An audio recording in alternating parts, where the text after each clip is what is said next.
Y'all good? All right. I'm good. All right. Good evening, everyone. My name is Revion. I will be the DM for tonight in the very first episode of my homebrew campaign, A Symphony of Tyranny. Uh, let's go ahead and introduce the players. Starting at the top, our very own streamer. Yeah. I am going to be playing the gnome paladin, Nemen. Mm-hmm. All right. Next up, our other DM. Hello, I am your dire DM. Normally, I have a beautiful voice like this, and I DM for this beautiful group. But today, I'm very depressed, and I'm playing Solaria, the Asimar Death or Grave Cleric. One last thing, I would like to mention that Celine has become a gnome in my game, and so now Larry's channeling that and playing a gnome in this game. I am not a gnome. I mean, I am a gnome, but Slen's not a gnome. Say that to the art I just posted in the Discord. Meh. Continuing on, we'll go ahead and go to the one who plays the only thicket. That is Cricket. Hello, I am Sam. I will be playing Samhain, the human rogue who thinks he's a goblin. All right, and the one who plays as Cyrus, the sometimes bumbling monk. Yes, I am Jeff, and I'm going to be playing Disara, the Tiefling Sorceress. Our ever-loving granny, known as Zartha. Yes, I'm Rhiannon. I normally play Zartha, but today I am just playing a Kenku barbarian known as Polly. I'm looking forward to seeing how that plays out. And Chaos. our newcomer wizard, who plays Ilea in the other game. Hi, normally I play Ilea, but this time around I'm going to be playing a shifter, wolf girl, as an archer named Lunaria. Ranger, yes. All right then. So, again, my name is Revion, and just as a disclaimer, I did not make this map. I lack the ability to make such a finely crafted thing.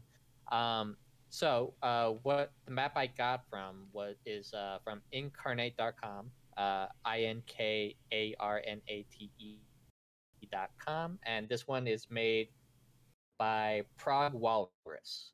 So anyone interested in, or anyone watching that is interested in making maps of their own, it's a good site and allows you to like tweak any maps that other people have made. That's exactly what I did here, since it's not going to be, it doesn't have the same name anymore, and I changed around some things. And I will go ahead and switch the players to where we are starting. The City of Core. This map was also not made by me, but I switched some things around. And this one's kind of weird since the person who created it is only known as Anonymous, so take what you can. Anyway, now that that's out of the way,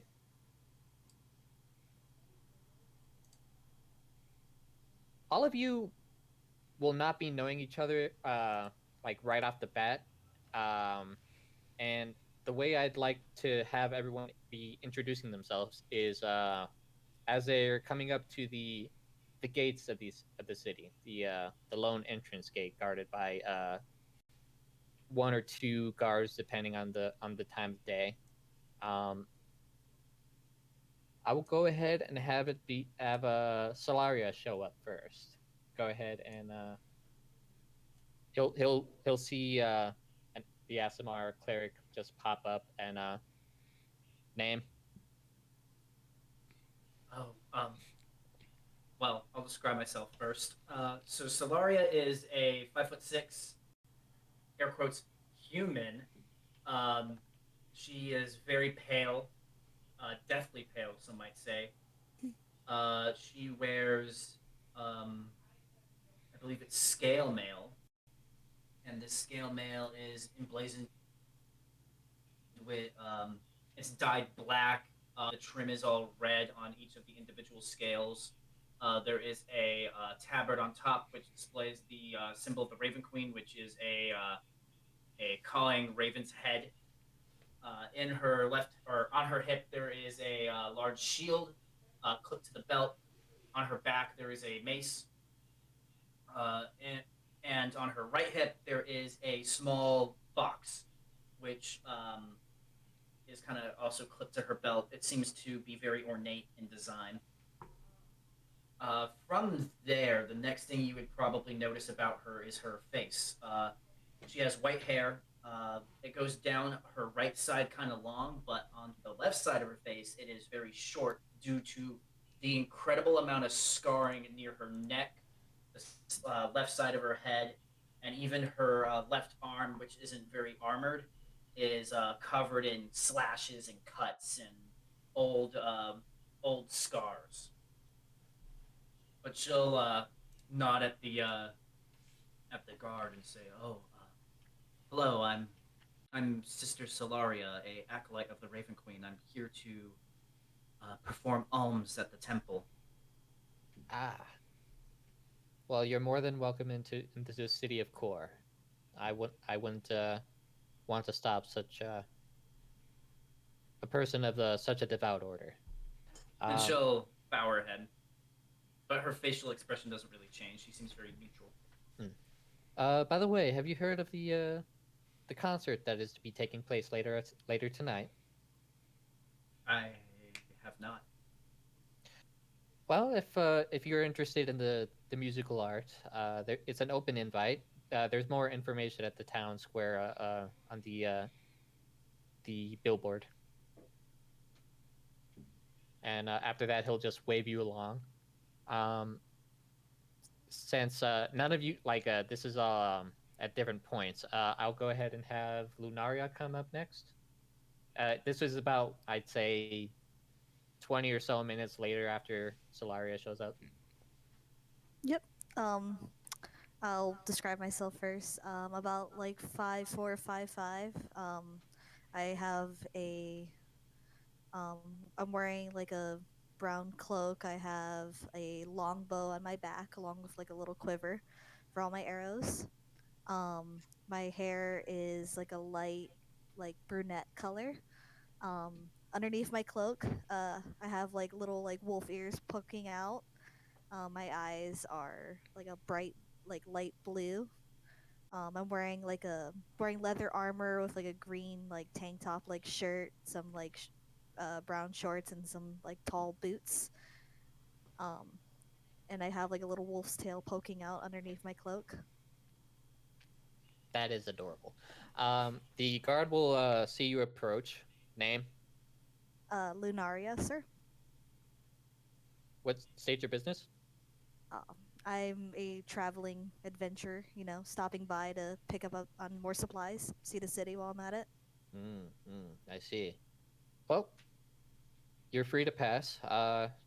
If you're if you're if you're interested at all, there is a concert taking place later tonight at the Opera House. There is more information at the town square's billboard, if if you choose. Oh, that sounds quite lovely. Thank you. I will make sure to stop by. All right, he'll wave you along. Another undetermined amount of time passes, and for fun, I'd like Polly to be the next one. Okay. As I approach the gate, the guards will see a 5 foot tall bird person. Has the beak of a normal kinku. It seems to have the coloration. As they look closer, it'll of a parrot. As they look closer, they'll realize that's various mix of colorful like muds or pigments or something that have been spread in a semi-strategic manner. This guy definitely seems to embrace more of the savage side of things, with like extra feathers and trinkets hanging from various opportune places on his outfit. And he has seems to greatly favor axes, as there's a great axe strapped across his back, almost as tall as he is probably, since he's only 5 foot. Two hand axes at his hip and a javelin strapped the opposite way of the great axe, and he'll walk up, making the most of his reasonably short stride, and walk up to him. The guard will Kinda kind of his head to him. do a double take, at the fact that it's a Kenku walking up. Like, sorry, we don't get many Kenku around here. Name? Polly, State your business. to become my own man. Good for you, but I meant in the city. Yes. State your business. To become my own man. I don't think. Why are you coming to the city of Core? Polly will put his hand up under his beak and scratch it a bit and look up. Growth. He'll just throw his arms up very exasperatedly. I think that's the good I'm gonna get. Well, all right then. I suppose you don't seem to be very... you don't seem the type to cause trouble at all. Just... Ha ha ha. Yeah. Ha ha ha. That's disconcerting. Right. Despite my better judgment, I'm gonna go ahead and allow you passage into the city. So welcome to Core. There's a musical concert going on later tonight. If you're interested at all, there's a billboard in the town square. More information is on that. And he'll hurriedly shoo the Kenku along, just wanting to end this encounter. Polly will tip his invisible hat and carry on. Next, Samhain. Okay. I'll say this is going to be about half an hour after Polly showed up. A very tall human covered in grease and dirt and just all manner of filth walks up, and he has long black hair and very red eyes, and he smiles at the guard as he walks up. I just saw a Kenku and allowed it passage into the city. And yet, how am I more perplexed upon seeing a human pop up? Name? Samhain. Samhain, right. State your business. What are you doing here? Shopping, and food. Mm-hmm. Are you an adventurer of some sort? What's your occupation? Am traveling. Okay. It's a hobo. Some broken common there. Are you... You know what? I'm not even gonna ask. Are you here? You're not gonna cause trouble around town, are you? Not unless it finds me. That's probably the fairest answer I've gotten all day. Go ahead.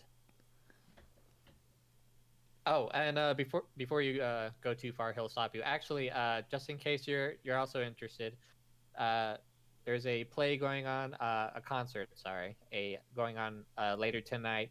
More information can be found on the billboard of the town square if you choose to attend. It's an open invite. I love music. Thank you. It's probably the longest since he heard you speak. Let's see, am I missing? I haven't gone to... Where is... Oh, I don't see Jeff in the Roll20. But Roll20? Desara will be next. Apparently not. That's weird. That is. Oh no, that is the state of being. Oh gosh. Okay. Yeah, you're up next, Jeff. So you're going to see a about 5'6" figure walk up in a black robe that covers her entire body, except for her face. Well, the lower half of her face, where you can see pink skin. If you could see under the robe, you would see a girl on digitigrade, demon-like feet, which is why she's hiding it, because she also has a tail with a sharp point and pointy little horns on her forehead. Stop right there. Name. Okay, Steven? Yeah? I'm going to need you to roll me a deception roll. You're trying... Okay, alright. Yeah. Or his character, he means. Ooh. Sorry, bud. You rolled a natural 1. This is why you need your own computer. Mm-hmm. So, her attempt was going to be as a shy type of girl, saying things like, I'm just here for hire, sir. Someone needed my magical services in the city. So, the way this will play out is you might have stuttered or something around there. Maybe you didn't make enough eye contact while you were saying that. She's entirely and that's clad why in he'll a dodge robe, you. so suspicious. Yeah. So, name. Discern Don't have all day. Desara. Right. Lift your hood then. Am I going to be arrested if I do? Well, you could either be arrested or turned away. Depends on if you choose to comply. She'll pick her hood up just enough so that he sees under it, but no one else does. I see. A tiefling, huh? Well, our city doesn't, we don't, kick anyone out, based on their race, but I'll be watching you. What's your business? I'm looking for someone. Does this person have a name? I don't know yet.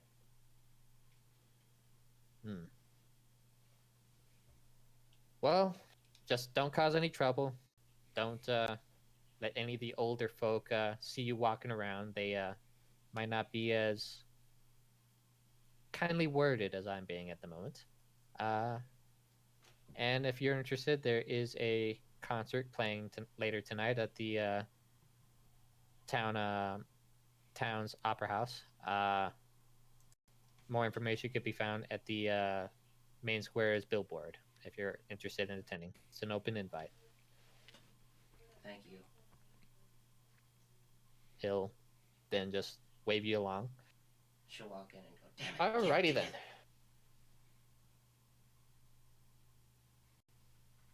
Yeah, the for Desara, you'll hear that was pathetic. How could you not even lie to a town guard?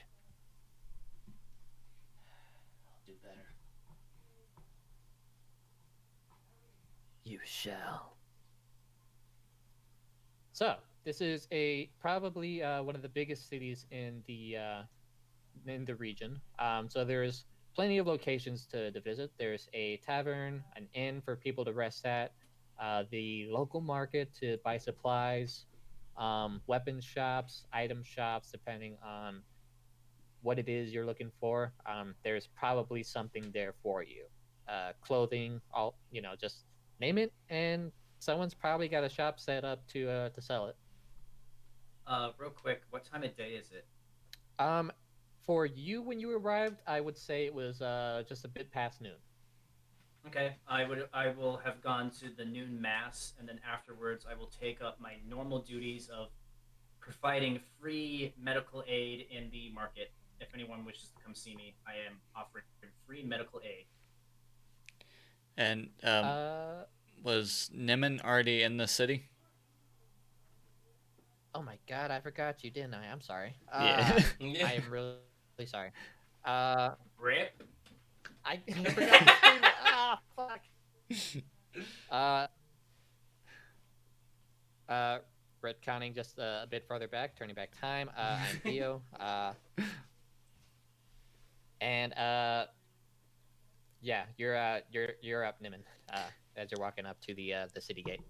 So yeah, Niman casually strolls up to the guard, and when he does, the guard sees a tiny little gnome with pale skin and dark brown hair, wearing white chainmail with the green Selesnya emblem emblazoned in the center of it.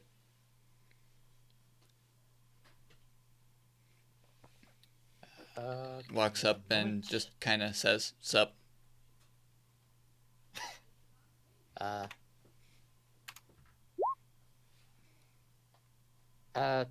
hi. Um, Name? Name's Niman.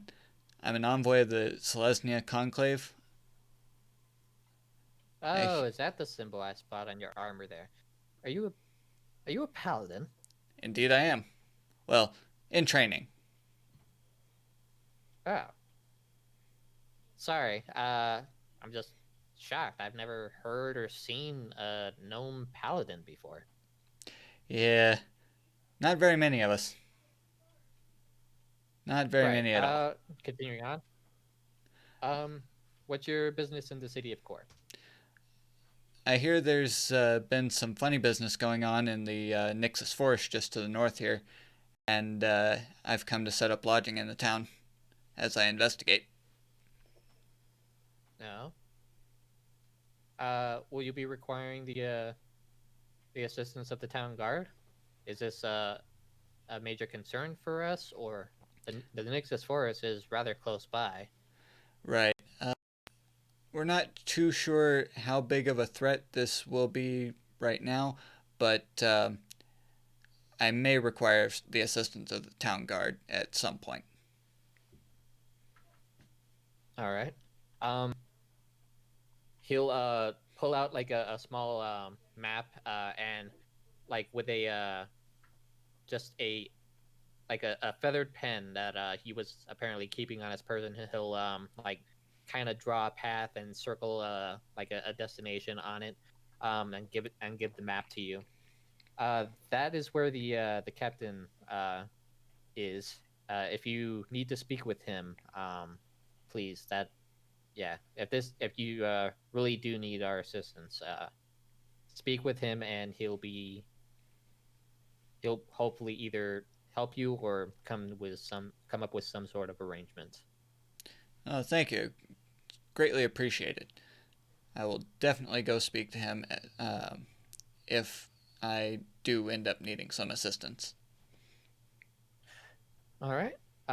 If there's nothing else that demands your immediate attention, the mayor has pretty much contracted me to tell anyone who's entering the city, newcomers and old, that there is a concert going on later tonight at the town's opera house.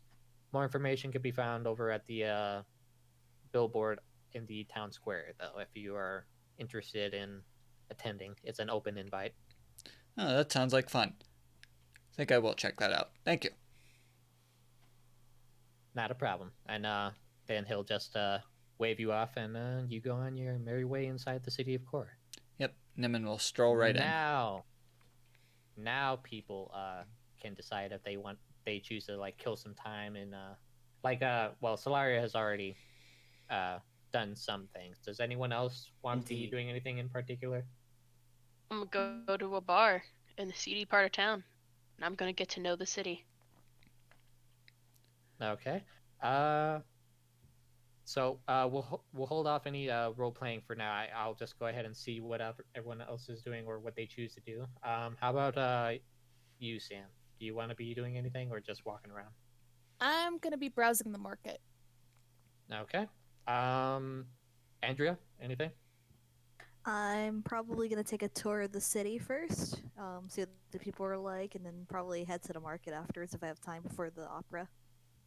Okay. Larry, is Niman just gonna head straight to the captain, or? What do you want to do? Actually, I was going to get sort of acquainted with the city, see the sights and things before I go and get a room. Okay, makes sense. Rhiannon, what do you want to do at least? I mean, Other than going to the bar? I already asked you, didn't I? Yep. No worries. Sorry, spaced on that. Jeff. I am also going to go to a seedy part of town in search of unsightly characters who may have noticed people passing through their place before. So probably a tavern somewhere in that area of town, since taverns are an excellent source of information, and if you're an adventurer, you at least know that. Sure. Let's see. So I think I've asked everyone. Alrighty then. So for starting off with Solaria, you said you attended the noon mass, and that you went to the marketplace to help out anyone who needed healing, like homeless people of the sorts. Or Indeed. Basically, I've been in this city with my training for the past 10 years. So after I officially became a priestess of the Raven Queen, one of my duties, we rotate out, every day. But today's my day to go into the market at a stall and offer medical advice and/or healing for free as part of our duties to the people of the city. All right. Gotta get those tax reductions, Yeah. As you're at this stall, there is an elderly woman, an elderly woman, who happens to be who hobbles up to you. She's kind of short, like hunched back, white hair, so you know that as an elf, is like ancient, you know. Um, and excuse me, I my back has it's been killing me. Is do you know of any remedies at all to help ease the pain? I fear I may not be much longer on this realm, but I don't want to leave the world in pain. Understood, madam. Know that death is not the end, of course. The Raven Queen will guide you to your proper afterlife. And may I perform an examination? She'll nod her head yes. And then I will kind of begin looking over her. May I roll a medicine check? Please. I was actually about to prompt you for that. 10. Great. It's decent enough. This wasn't going to be a very hard check. So you're able to find out where the source of her pain at the back. And you have a reasonable guess as to how you would be able to help her, either with your magic or if you happen to have any sort of massaging techniques. So what I'll do is I'll place my hand right here. It hurts, correct? Yes. You're gonna feel a slight pressure. I'm gonna push, and I assume it's like a slip disc or something. So I'm gonna push it back into place, but so when it pops, it would hurt normally. But I'm gonna use my healing hands as a ASMR. I can heal 1 hit point. Yeah. So I assume that's gonna dull the pain. As yeah. I kind of so push that back into place. Yeah. So when you make that hard press to, or at least a firm enough press to get that disc back in alignment, she does flinch, and it looks like for a moment she's about to yell out in pain, but with your racial ability, and adding that 1 point of health, the healing magic, she stops halfway through and just instead just sighs in relief. Wow, that's wonderful. You truly thank you. You truly are blessed. You are most welcome. And then she'll actually reach into her a little purse she has and just gives you like a copper piece. That is all I can spare. But please take it for your kindness in helping me. Do not worry, the Church of the Raven Queen accepts all donations. And with that, she kind of hobbles off. And then from the rest on, depending on if you stay at the stall like for the like a substantial amount of time, I probably stay get at the more stall till nightfall, and then I get relieved by someone. Okay, so yeah, you'll be there a while, and occasionally you will get more people. Uh, and some who are a bit more unpleasant than others. Like one guy, I'll go ahead and play this out. He'll just kind of swagger up to you like, yeah, I think I caught something. Can you describe the symptoms? Just a bit of a bad itch. Down, down there. He'll keep like gesturing with his head. It looks as if he's having a stroke, honestly, but he's somehow coherent. Unfortunately, my magic cannot cure such a infliction. I recommend seeing the local alchemist. Bah, don't have the money for that. You guys are all useless. And he'll just walk off before anything else happens. I can't cast cure disease yet. Not my fault. And it's the nature of any sort of customer service. You'll get people Let who him suffer. Yeah, you'll get people who don't want to acknowledge anything like that if it doesn't help them. So next, I suppose we'll go to Polly going to the local bar in the seedy part of town. As soon as you like this, this particular tavern happens to be called the Rusty Scabbard. So the name was probably the what caught you really, given your background. But as you walk in, you won't see too many people. Just a couple of cloaked, couple elves like sitting at a table in cloaks. A few humans. There's a dwarf manning the bar and seemingly also seems to run the place as well. He's kind of short, middle-aged, I would say.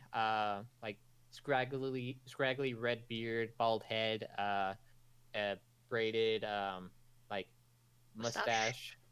And just in regular work clothes, nothing fancy. He'll notice you, double take, and all right, what can I help you with? I'll walk up on my tiny little bird feet, and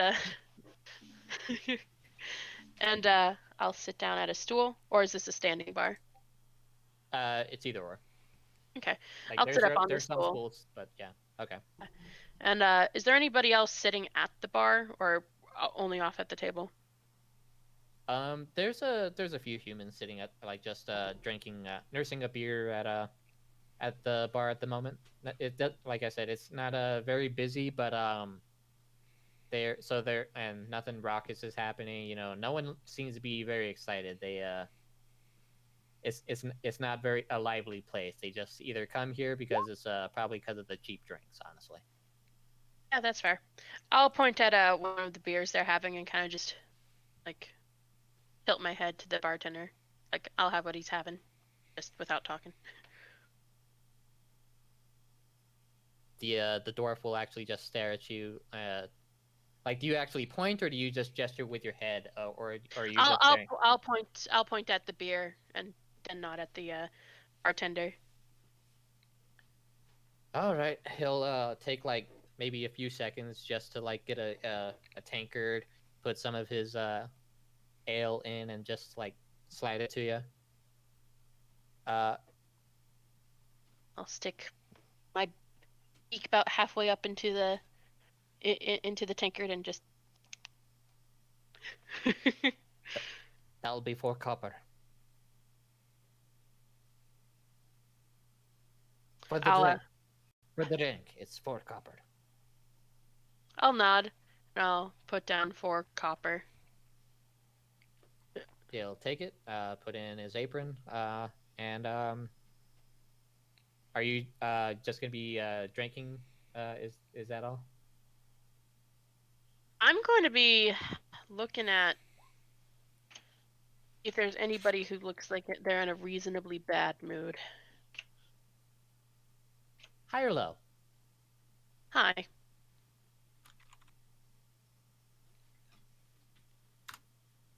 Wow. That's high. Dang! Huh. Alrighty then. Yeah. You'll see. Actually, Man, that's as high as Larry. Almost. Actually, as soon as you're done with your drink, there is an orc that happens to like be stomping into the tavern, and he looks like a mean fella. He's pretty tall, definitely taller than you. Very strong looking as well. He'll stomp over to the bar, slam a fist onto the counter. Drink now. What do you have? What? I think he's talking to Alexa. Oh, sorry. The orc will just huff angrily, just beer, of course. The dwarf is a bit cowed like this because he doesn't want anything to happen to the bar, especially since this orc doesn't seem to be very pleasant at the moment. So he'll just nod quickly, get out a tankard, pour some ale. The orc will chug it and then just more. Uh, it's 4 copper first. More. And the dwarf will hurriedly just refill the drink. I'm gonna watch him for a bit. How many beers is he looking like he's gonna be? Does he have after a while? Oh, this guy, he's going ham. He's drinking nonstop. He keeps asking for more. Does he keep paying? He has not paid yet. The dwarf is only doing it because he does not want this orc to cause trouble. But he also he is still trying to ask for payment after every refill. Nice.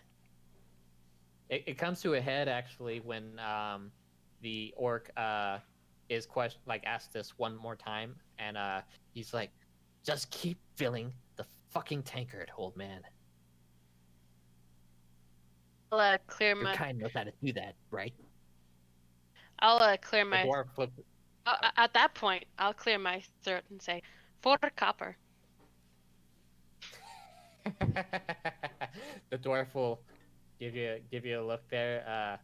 Then to the orc who gets whose attention is now on you. What did you say, bird? 4 copper. He'll walk a bit closer to you, like, bit hard of hearing right now. One more time. 4 copper, your kind.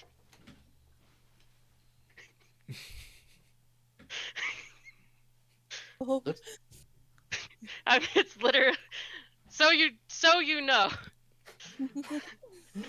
Steven, Yeah. this is literally one of my traits. No. I was there when you made the character, so this is just him going along.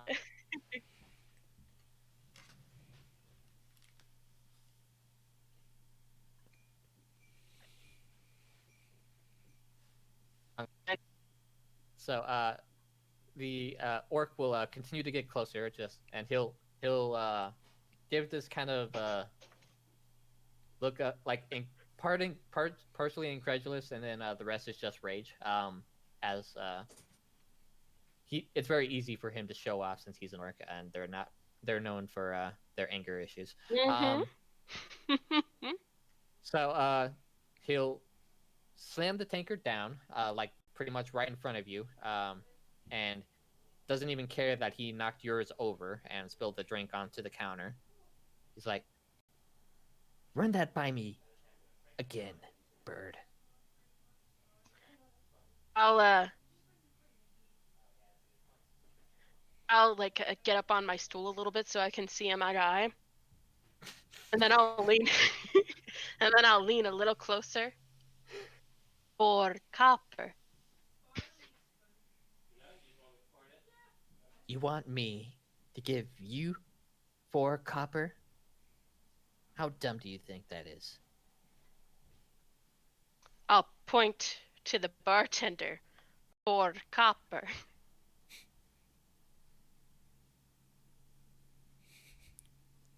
You hire a mascot for your stupid bar here, dwarf? No, but I'm considering it now. The dwarf will say as he's kind of like brushing his beard and actually looking quite amused at the interaction.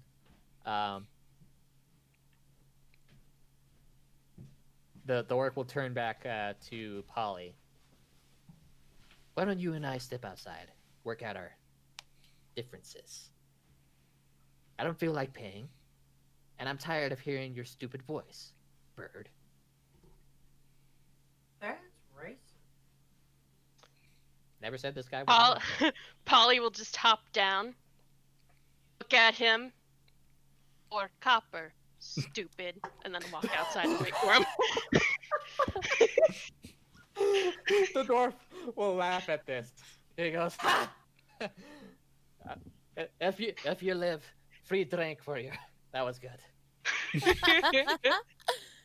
And I will step outside. The orc will follow. Since this is obviously a fight that is going to be happening, roll initiative, please. Alright.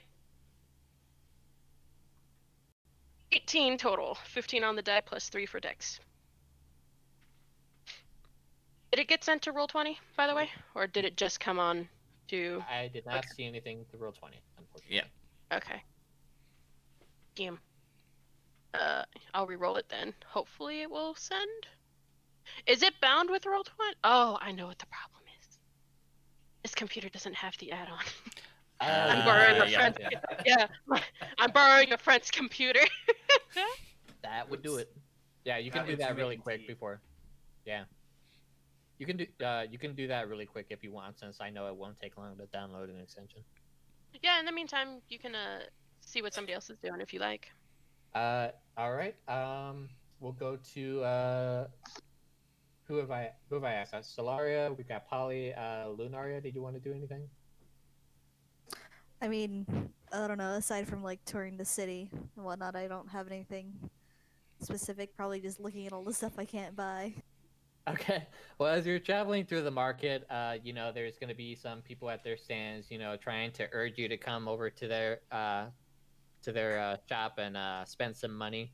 But since you're clearly not interested, you just keep getting, you wave them along and they'll just go, ah, and then just proceed to the next person who's walking by. What's the plugin called again?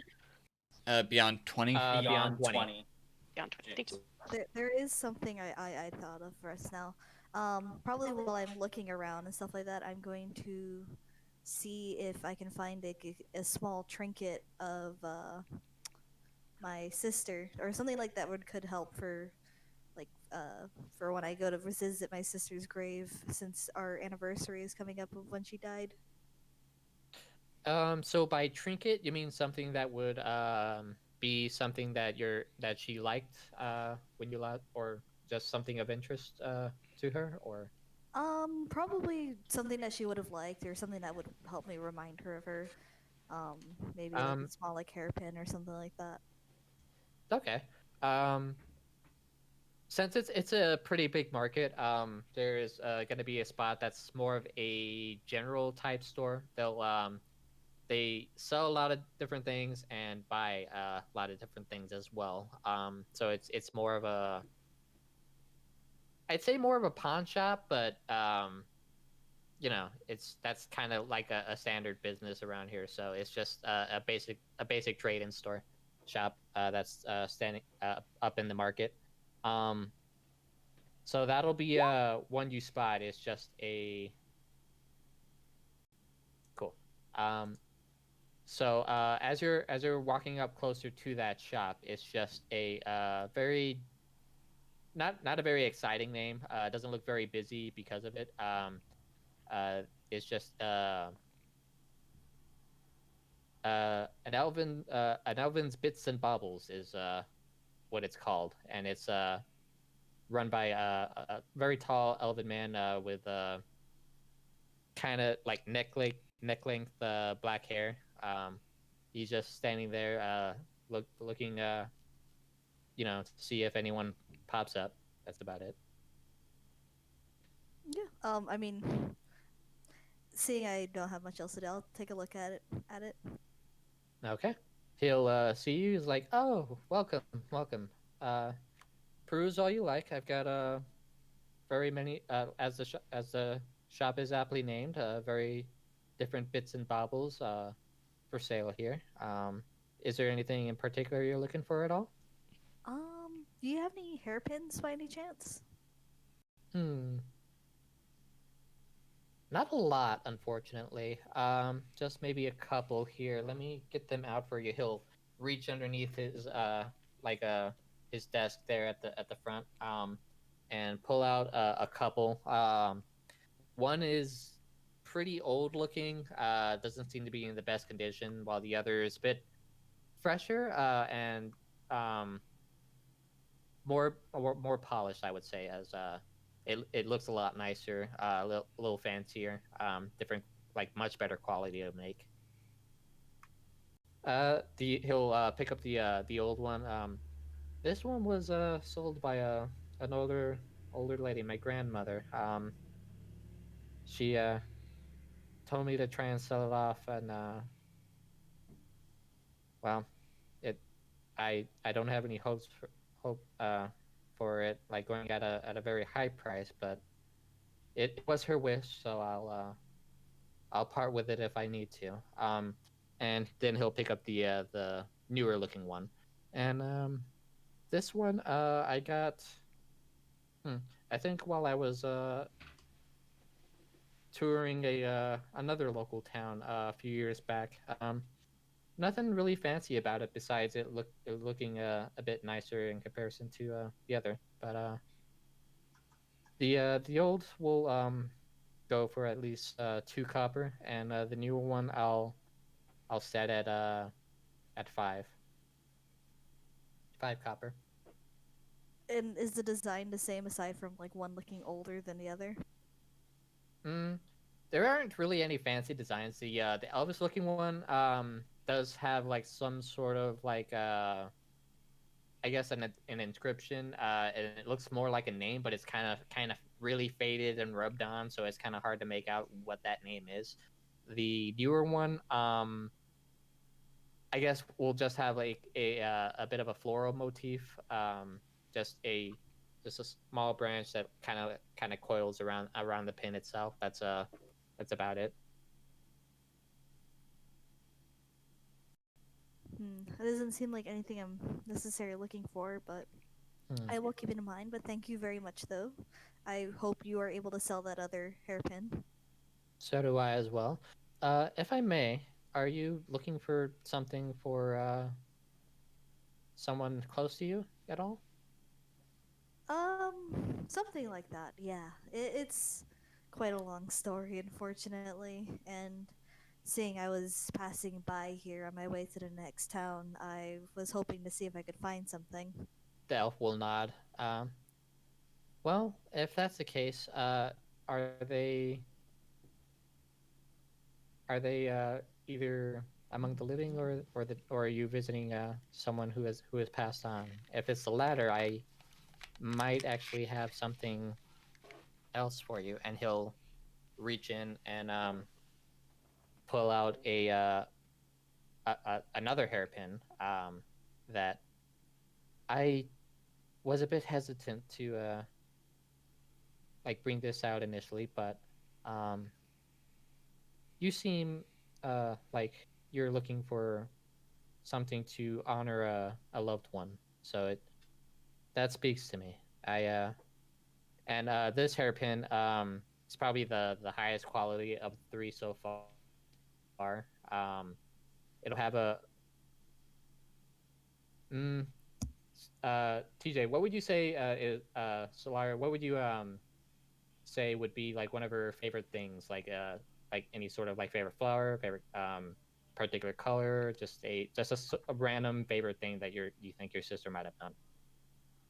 Solaria, when she was alive, was a very vibrant, bright girl, and she really liked poppies.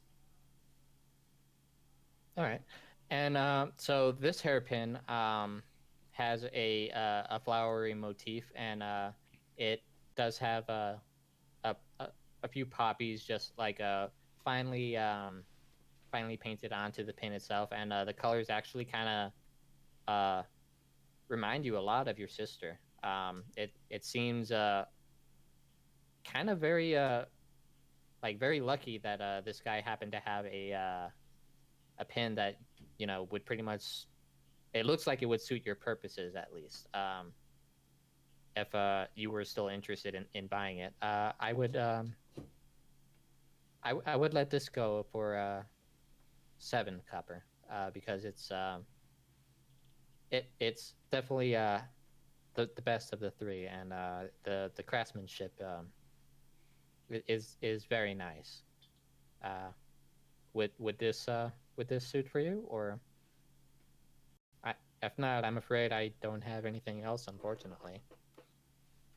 Um, Lunaria will make it like a face trying to like hold back some like tears and whatnot. He'll actually look worried and just like reach out a hand. Oh, I'm sorry. Did I say something? No. It's just seeing the hairpin. It just brought back so many memories. It's perfect, honestly. Oh. I'll Oh, take it. And then instead of handing him like 7 copper, I'll hand him a silver piece instead. are you sure? I I I only need the 7 for it. I couldn't possibly accept any more. It's okay, really. It I think that finding this was kind of like almost fated to be, and I hope that like the extra money will help you improve your shop and make your life better. You're very kind. I'm glad this hairpin has found a new place, and to such a nice person as well. He'll um he'll go ahead and like pick it up, slide the hairpin closer to you, and is there anything else I can help you with at all?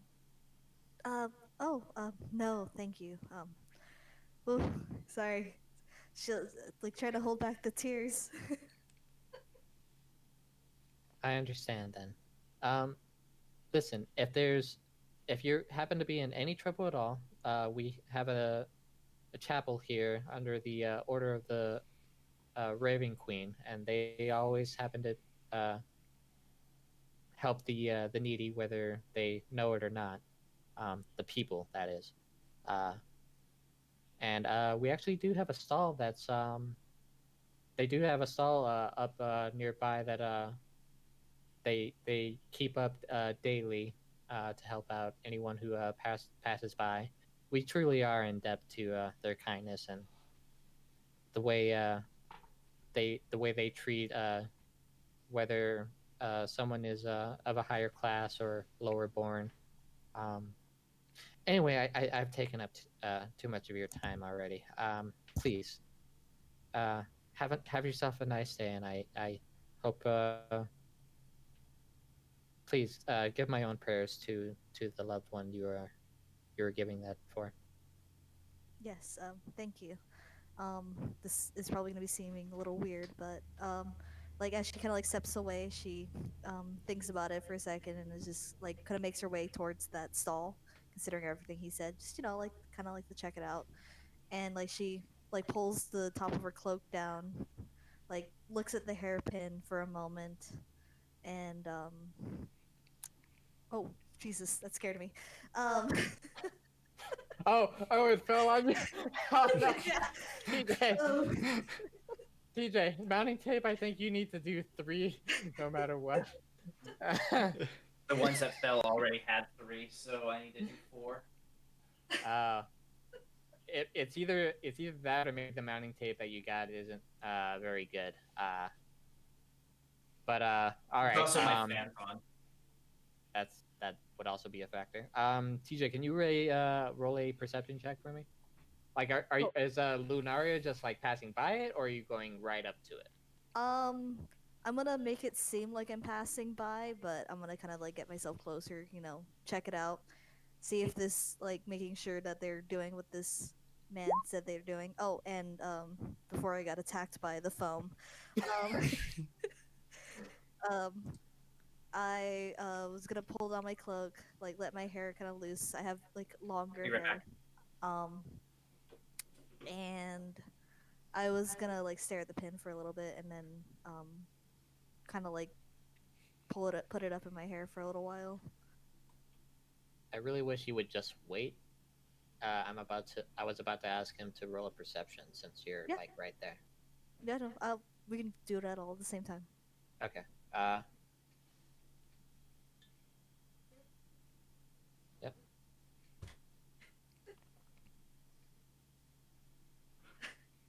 TJ passed his dexterity check to stand on the couch and refit the foam.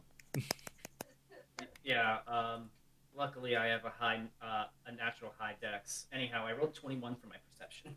Cool. You'll notice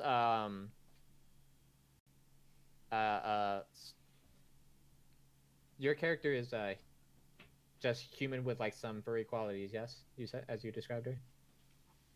Oh, me? Yeah. Yes. Okay. You'll see a human with some animal like features with the ears and tail poking out. Just kind of drifting around your stand there, Solaria. She doesn't look like she's gonna be coming up right to you for anything, but she does seem to be like just hanging around, just and glancing over at the stand every now and then as you're helping Question. anyone that happens to be at Am there at the time. Am I currently helping anyone? We'll say that you're just finishing up with helping just a beggar person. Yeah. Oh well. Make sure that you put this salve on the blister every hour for 2 days, and it should reduce the size.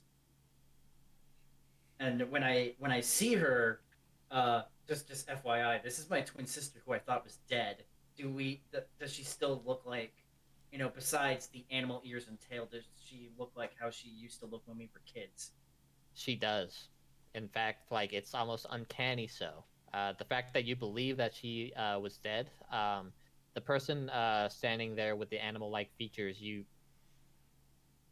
like with your perception skills, or with that roll, I'll go ahead and say that yeah, you're able to make like a very damn good guess. Like if your sister had grown up, you could imagine this woman being this would be how she would look, like just with the different ears and the tail. But Right. other than that, it's just it's stupendously.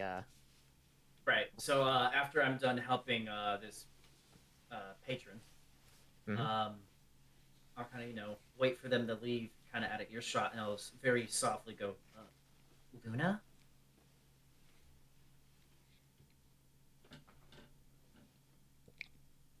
Do you want me to make a perception check to hear that?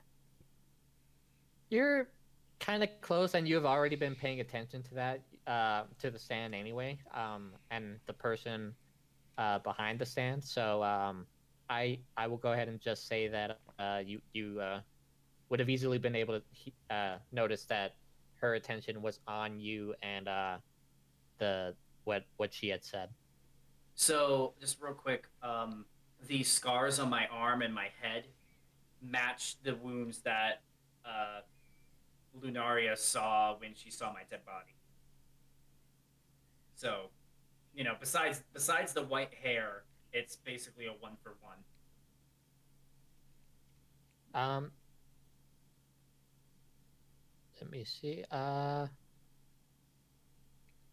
What sort of role would this fall under? I suppose Lunaria, go ahead and roll a perception as Ooh, well. perception. Okay.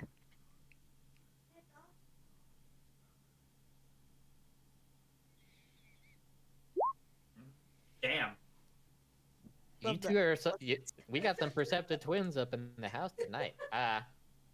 So yeah, like even though that she like this the woman like running the Order of the Reverend Queen's stand at the market, um she does look human, but there's some characteristics like in the face that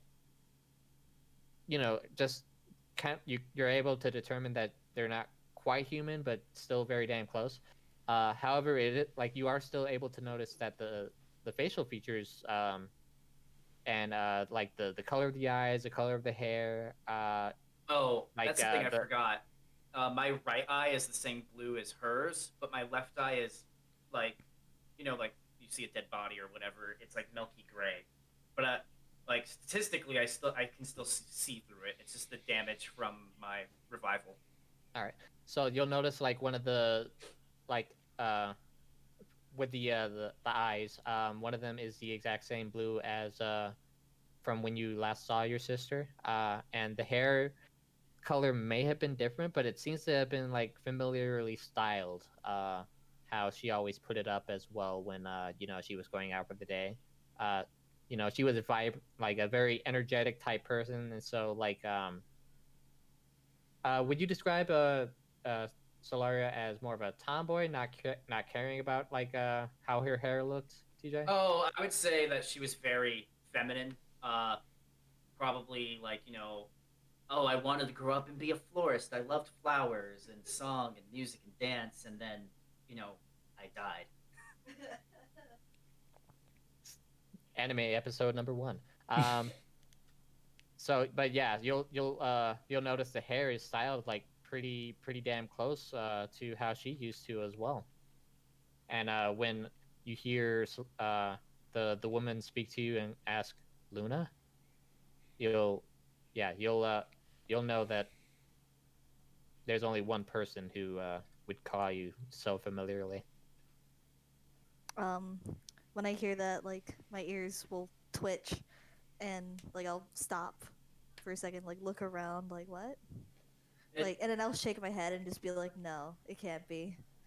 I'll I'll call a little move on. louder. Luna, Luna, it's me, Soul.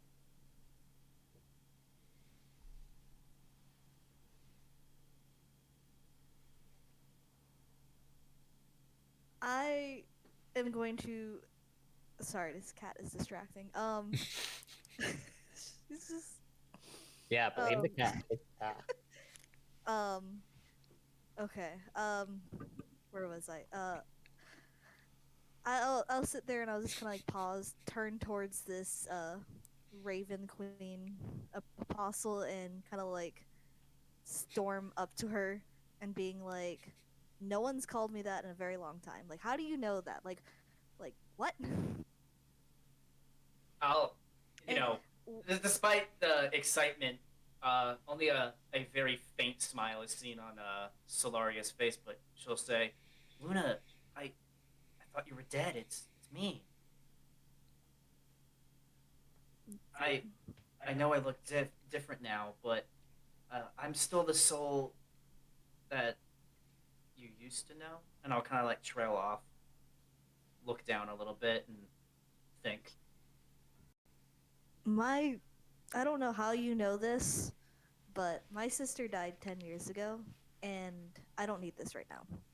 I Today is not a day for this. For whatever practical joke. I mean, I know you're supposed to be some like apostle of the Raven Queen, and I mean, I'm great that it's great that you're helping people, but I don't need a practical joke right now. This is not a joke, Luna. I mean, look at me. The scars are the same, aren't they? I woke up in a grave. Not, I don't know how long it was, but some sisters came by and took me in, and I've been training with them ever since. And her voice will actually break a little bit, but I thought you were dead. I, so much has changed, but I mean, we can be together again. Luna, believe me.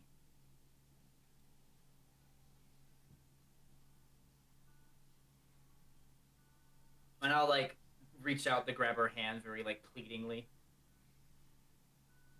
I'm gonna take like half a step back, being like and like grab like the hairpin that I'm holding on to, and just like in disbelief. Because I don't know if you're allowing players to roll insight checks against each other or not. I think I'll do it the way TJ does. Like you gleam like how you want it to be, basically. You know. So how you think your character will react is up to you. Is that a poppy hairpin in your hand? You know I used to love those, Luna. I and I'll like reach into my bag and I'll pull out something similar, but it has lilies on it. I kept this to think about you. I took it from our home after everything. After seeing the hairpin, the Luna's guard will start to just drop, and like you can just see her I think expression Sam change died. from like anger. Uh-oh. Uh-oh. You'll see her expression kind of like just turn more into like a sad like oh no, like oh my god, from like anger, and she'll step closer to Soul. I'll Welcome back. walk around the stand. Welcome back. But I'll walk around the stand and grab her hands and I know this must be very hard for you. But I mean I'm currently working, but we can talk later, okay? Where are you staying here? I haven't found a place yet. Well, I live out of the temple over there. Come see me. Come over there and see me in about 2 hours. I'll be done here after. Take your time to think about this. Okay. Okay. And once again, mostly deadpan, but there's a very faint like smile. All right.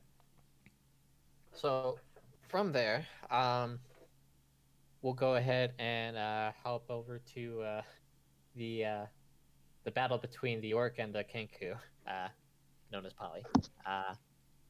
Polly So is ready. the orc rolled a 19 for the initiative.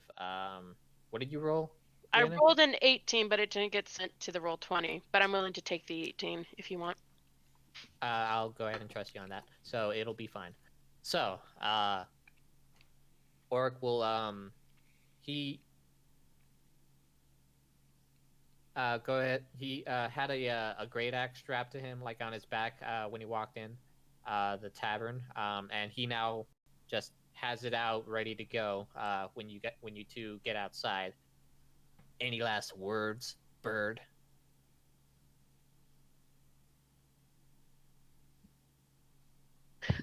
I'll have your guts. And if you can, I'll rage. If I can, I'll rage. Well, he goes first with the initiative of 19, but Yeah, I like free that. action. That's what I say. I like that. I like that comeback. So he is going to get right up close to you. He is going to attack with disadvantage because he did imbibe quite a bit of alcohol. Yeah, that's why I waited until he was drunk so he'd get the disadvantages. I don't you're- fight fair. I love Polly so far. I really do. What the fuck, dude? So that is the first one. Second, 7. So since it's disadvantage, 7, I believe, Are you will miss GM your rolling AC. this, or should I refresh? Um, that is apparently doing it only as a GM roll automatically. So 7, does that hit your AC? No, no. Luckily Right. not. So as he's You have to slashing, change that in the settings. Sorry. well, I'm just rolling from D&D Beyond. I searched up an orc, and I'm just rolling from that, and it's just putting it up as GM settings automatically, Okay. GM roll. But I'll just tell you. I'll just ask you if whatever number will hit you and all that, and then calculate damage if it does. Okay. Yeah, just wanted to make sure it so wasn't a tech issue on my end. That's all. Yeah, so as he gets up right up close to you, he'll take like a real big swing at you, and you kind of like just see it coming and just sidestep it. You make it look easy, really. You're just staring at him kind of impassively, and he'll just growl at the fact that he was able to miss his target. So you're next up. Well, What would you like to do? this man has just attacked me with the deadly weapon, which means I can use my great axe. So bonus action rage, move action draw my great axe, action attempt to hit him with the great axe. So since he's drunk, I still and you're missed. not. Well, I think I might actually give you advantage on this because he is like because you knowingly let him get drunk beforehand, and you notice his movements are a bit sluggish from the Okay. alcohol. If I may litigate this, you can give him the poison condition. Poison creature disadvantage on any attack roll or check, and that what the condition does. Yeah, He could be pulling Okay. some drunk kung fu That's stuff, pretty and much- I'm just like not used to fight it. I'm still figuring out his movements. okay. Yeah, that makes sense. So miss. he'll be described as poisoned as a status. Excuse me. But yeah, go ahead and roll again for your attack there. Okay. Since, Since I was anticipating it and whatnot. Yep. Oh, that's an 18. That'll definitely hit him. Go ahead and roll damage. Okay, so I do this with an extra +2 on top of this because I'm raging. Okay. Oh God. So that's 16. 16. Yeah. I have no chill. Polly has no chill. Nice. So I don't want to say it like Matt Mercer, but go. It's your time to shine if you want to do something special. Well, Because I'm that raging, so I can't really like not go for a really. Oh. I'm not gonna. I told him I'd have his guts, and I raged. So I'm just gonna sink like apparently the entire head of my fucking great axe in his intestines and just like cook it real nice and then yank. All right. So you swing. There's a very audible thud when the blade meets the flesh of his gut, and your face kind of gets like right up close to him, and you'll go 5 copper or 4 copper, and then take and then take the great axe back out. He'll like just look like complete shock, and his like blood is clearly draining from his face as since his greenish skin is paling quite quickly, and then a spurt of blood like coughs out, and his intestines just they're starting to spill after that incredibly big gash that you just made in his torso, and he's just looking down as in disbelief and knowing that he's dying at the moment, so he's just kind of like trying to stuff the intestines back into it, where they're supposed to go before he eventually just kind of collapses. Go, Daddy needs you. Yeah, it doesn't take long until he falls over, and a pool of blood just kind of surrounds his eventual corpse. The dwarfen bartender comes out and just, you want that free drink? He'll ask. I'll hold up a finger. I'll pick up whatever coin pouch this guy has on him, and I'll very, very plainly count out 4 copper, and then hand him 4 copper. And then I'll toss the bag back on the dying man and say, drink. Amazing. He did get more than one drink there. Think he's I'll got hold up 12, a finger. 12 more. I'll hold up a finger, count out however much this man has, hand it to him, then toss it back on him again. Drink. God damn, Polly, what the fuck? Kenku barbarians don't fuck around, all right? Pirate. I've lived a hard life on the high seas. Very hard life. Like shit. Your I learned captain, well from my dad, and my dad also had no chill. Yeah, Captain Daddy had no chill, but a lot of rage that he apparently passed on to you just fine. That is not Don't his you name. do it. He already did. Moving on. The dwarven bartender will give you a very, very grateful smile, and he kind of cheers, like, just rest of your drinks are on the house today. You've that was spectacular. And then I'll go inside the bar. So the way that'll play out is at some point someone ends up seeing the body of a dead orc, but it does take a while. I will because clean my axe at some point. Yeah, the dwarf will explain to any guards that do show up exactly what happened. The orc started the altercation. You were just defending yourself since he already attacked first. With the great axe. I was planning on fisticuffing the man. He drew the great axe, and I was like, oh shit, it's on like Donkey Kong. Yeah. So, yeah. It was just a self-defense on your case. So the guards, didn't charge you with anything, didn't arrest you. But like the guards that did pop up, just will also do kind of what the dwarf did, and just look between the dead orc and the Kenku, the seemingly unassuming Kenku, by the way, who looks very small, kind of thin, doesn't look very strong. Yeah, I'm only 90 pounds. I'm 90 pounds and I'm like brightly colored in really happy parrot colors. Yeah, up against this fucking brood of an orc, who is now dead. So they were just like, all right. Also, I have the smallest feet. This guy's a bad motherfucker.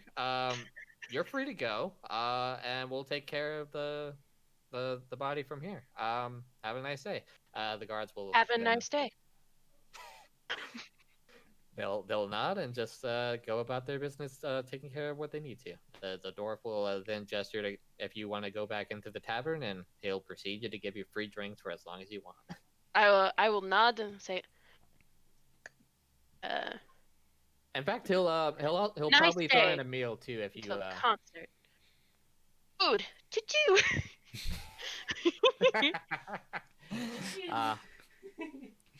I love that. That's gonna be a thing. I really do. I cannot handle how cute he is with no chill. He lacks chill, and he's absolutely adorable. Lord save me. 4 copper. So, moving on. That encounter was dead. Is done and over with. God, I did not expect that to go that way at all. I'm gonna get so sloshed until that concert. I love music, so I'll be hitting fuck that him hard. up with like one roll. He had 15 health. you beat him by 1, and you don't pull a great axe on somebody who also has a great axe. Yeah, no, apparently not. It's true. Alrighty then. So we've done people are ready. Let's go. Samhain. What would you Yes. like to be doing? Well, I'm kind of just roaming around. I was looking at all like the secondhand stalls, just looking for anything in particular. Specifically a pendant, but I didn't see anything like that. So I'm kind of discouraged now, wandering around trying to find anything to get my mind off the fact that I didn't find the shiny I was looking for. All right. Just as a quick aside, Bean Lover 66622, love you too, man. Thank you for watching the stream. The voice in you're not the one with the voice in their head. So you didn't find anything shiny. Do you? You said you were more towards the seedier part of town, right? Did you? Did you happen to be looking for any taverns at all? I'm curious as to see if you happen to catch that very quick fight between an orc and a kenku. Yes. Hey, Steven, how so- come you didn't mention the other person who said that they loved you? Because you're here, and I already know that you love me. Sorry, continue. My bad. All right. Give me a high or low than Sam. Hi. Oop.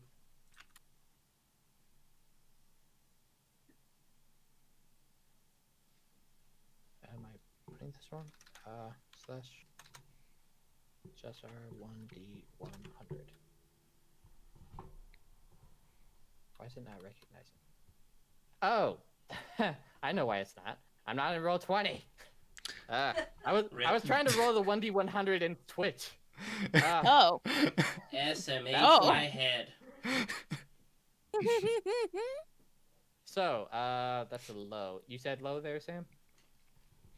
No, I said hi, and I'm not gonna Hi. lie. I want to lie, but I won't. I appreciate it. So you missed the very exciting fight, unfortunately. But you were there to see the aftermath. You saw just a dwarf kind of explaining to a couple town guards, a dead orc on the ground, and a kenku that just happened to be sitting nearby. And that's about it. Like if you just notice it as you're walking, whether or not you go up to them out of like any more interest is up to you. Oh, thank you, Definitely. TJ, for the Mostly- gifted subs. Holy Yeah, shit, man. but I'm gonna go investigate because Feather Person smells like plums, and I'm curious. Okay. So at this point, the dwarf is kind of just like gesturing the kenku inside the into his tavern, who then follows. And you enter like not too long afterward, probably like as the bartender is just pouring another drink for the kenku. Well, where would you like to go from there? When you enter. I'm gonna head over to the bar probably. The bartender will notice you. Is like, all right, what can I get for you? Salwyn takes a second to look into his purse and then goes, juice. All right. Just I've got some cider, grape, Great nothing. blood. Great blood. You okay there, lad? Yes. Right. He'll just get out another tankard for you, and Right. pour some grape juice for you. That'll be 3 copper.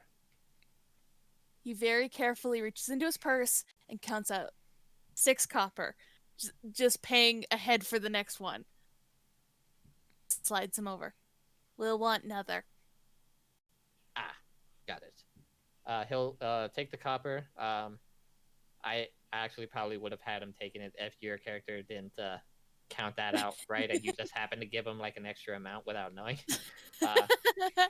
So he'll just he'll take the coin, put it into his apron, and yeah, he'll just let you to drink.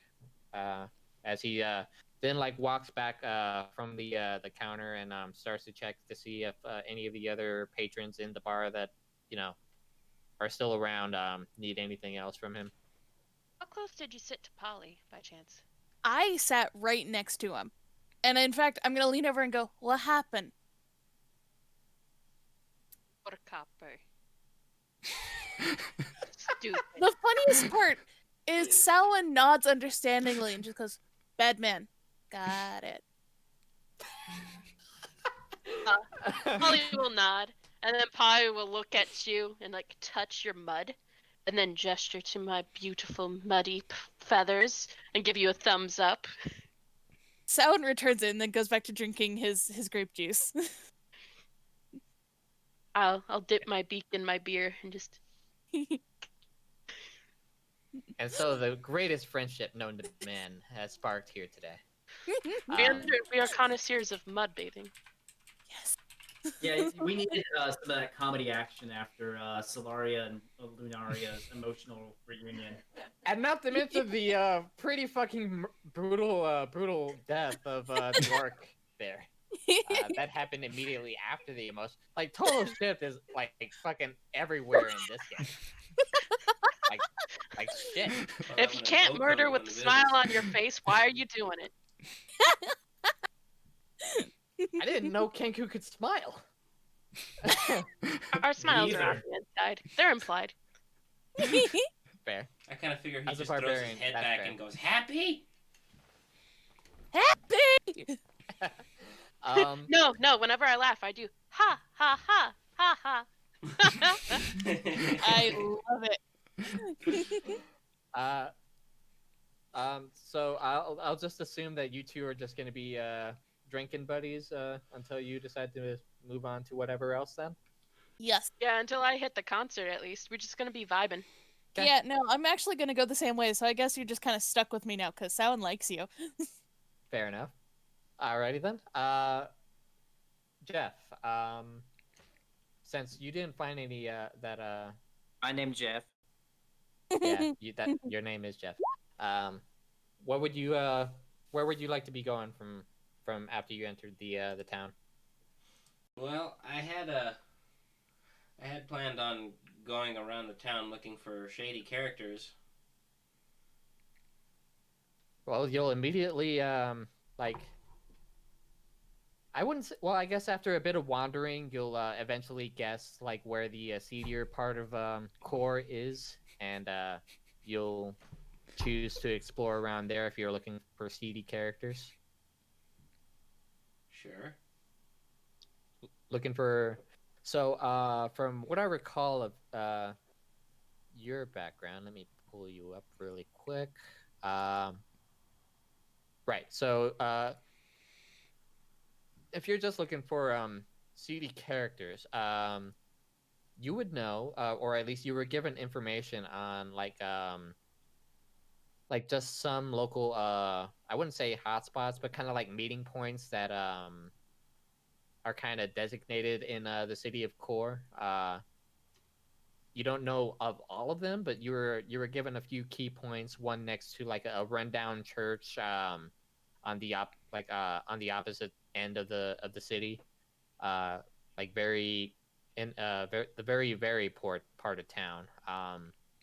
There's another that is just a warehouse that looks like it may or may not be legit based on the there's a lot of people who don't really answer a lot of questions. Always a few people outside, and anyone who enters, they're always speaking to like this one guy who is one of the ones that are standing outside before that one guy waves them in and gives the okay to the others. and those are the only two that you're able to really find since this is a new city for you. Yeah, it's it's easy to get lost if you don't know your way, given how like many people live in Core as well.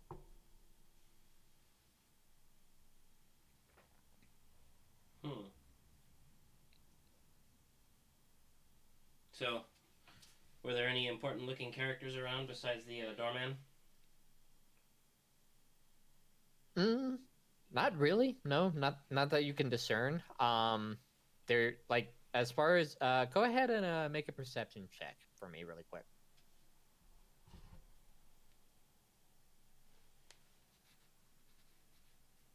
By the way, TJ, was Bean Lover the the roommate over there from over there? I asked and they said no, so I assume it's the other one who's like the super fan.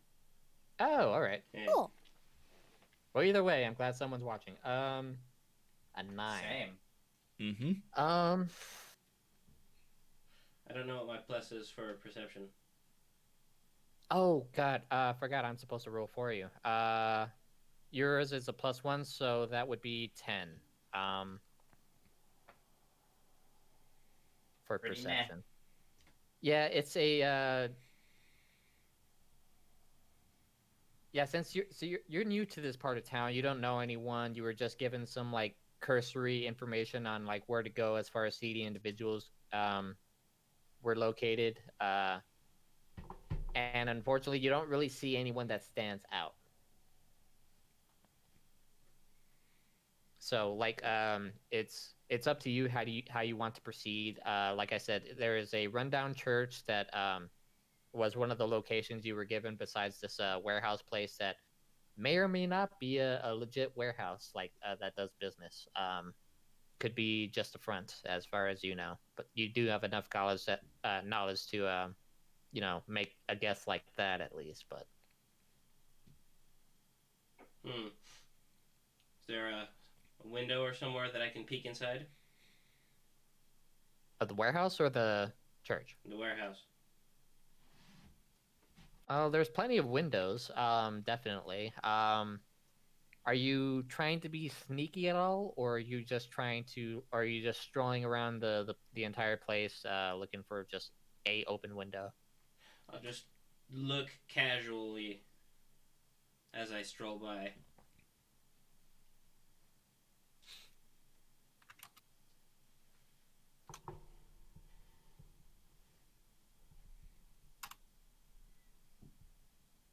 Um, all right, you're able to stroll on without any trouble really. No one seems to actually have noticed, and if they did, they I guess didn't really think much of you. Um, so yeah, you're able to go up to a window just fine. Nothing new for Jeff. Sorry, bud. It was just easy. Too easy. TJ is in timeout. And continuing on. So when you peek through the window, yeah, you'll see like a lot of people inside the warehouse. A lot of just gruff-looking guys carrying various crates, bags, and stuff like that. There's a lot of people that seem to be moving around. One big guy, human, kind of burly, short black hair that's kind of slicked back, and then at the end there's a small like a bunned ponytail. Um, just yeah, he's a big guy, and he's just kind of seems to be the one directing people on where to go and doing what. Um, no one seems to see you looking through the window, however. So And there's nothing really going on that I'm not supposed to see? not in this part of the warehouse, no. Yeah. Well, I will bookmark that for later, and I will check out the church now. Okay. The dilapidated church. When you end up getting to there, by this point it took you a good while just to get your bearings, and eventually you did find it, but it took you like maybe half an hour or so of walking. just because, yeah, the seedier side of town is kind of tricky to navigate. The you'll see a few beggars, and I'd like you to roll another perception check, please. If you please. Ah, right. No. Stop hating me because I'm poor. And Well, You get You get a 4. get that Mitch McConnell money. yeah, you're everyone's hating you because you're poor, and also that you get a 4. Hey, it rhymes. That's what I was going for. So, like, yeah, they just look like regular beggars to you. You do know that in some places that there like are some contexts that will disguise themselves as like either hobos or just homeless people to make themselves look inconspicuous to the town guards to continue on with their business. But unfortunately to you, none of them look like you aren't able to catch any sort of ones that don't quite look like they're all what they seem. Okay. Let me roll something really quick for myself. If you choose to be walking around the church a bit, you'll actually eventually, like as you're rounding a corner, psst, hey, and when you turn towards the source, you'll see a person in like the shadow of the corner. They look to be human, but they've got a hood over them, so it's kind of hard to see entirely what they look like. Psst, yeah, you. Come over here. And I'll take the bait and walk over silently. When you get closer, you'll see the person like noticeably like just like slacking and kind of disappointedly. Just go. You don't go up to people that just tell you to. Whatever. You're Desire, right? And if you choose to lie to him, I will roll a deception check if you wish. I will ask, and who told you that name?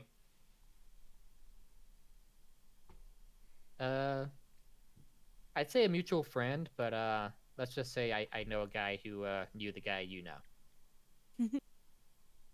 You know? Go on, then. Right. What are you doing in core then? I'm here because I'm looking for someone. Right. Who are you looking for? I don't think it was me. Otherwise, I'd have been informed. But maybe if you have the right persuasion, I might be able to give you some information on the person. All right.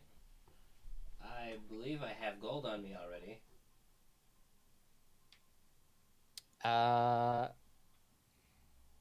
Why the fuck do you have 80 gold? Why do I have gold? You should not have 80 gold, man. Share the You wealth, are not bro. rich. Seriously, man. I have 0 gold, just FYI. Well, it makes You sense. work for the church, so. Yeah, it makes sense for you. But 80 gold, especially given your background, like Well, why do I have it then? like maybe 10 or so. Like that's like the general like starting amount, but Not unless you stole and sold a very expensive pendant. I got my eyes on you. Well, yes. Can I take a sack of 3 gold and throw it on the ground? yeah. When you get a chance, by the way, I'd like you to just minus your gold down to like 7 then, since I can't. What's his background? Criminal. criminals start with, I think, 10 gold. That's what I I'll thought. double check right now. But yeah, Jeff, if you could fix your gold there on the character sheet to down to 7, so that way it's accurate. When you get the chance, at least. He'll the guy will take the 3 gold and so do you know a name? He starts with 15 gold. 15? That's fine then. That means 12 then is what you need to put it up to when you're able to. Jeff. Or TJ can too, since he has control of the character sheets. I can do it. I think Please. Jeff's working on it now. I know. Trying to. Either. Well, yeah, I think TJ will have an easier time. I know how difficult it can be for you on the phone. Yeah. So do you know a name or anything? No, I don't know a name yet. Sorry, out of character. That was frustrating. For with the gold? Yeah, trying to change it. Yeah, it's a bit asinine on the app. All right. Do you know what they look like then? It's a very old man. He was an elf. How are we talking? We talking like ancient? Because I know an old biddy that been complaining about some back problems, but that's yeah, nothing really too discernible there. No, he wasn't ancient. He looked like he was past his prime, but he was still perfectly functioning. All right. Know any discern like any defining features on him at all? You know, He had very like carrying anything? armor. Oh, that might help. Tell you what, I'll put the word out, and give me like a few hours, and I'll see if I can't come up with something by that time.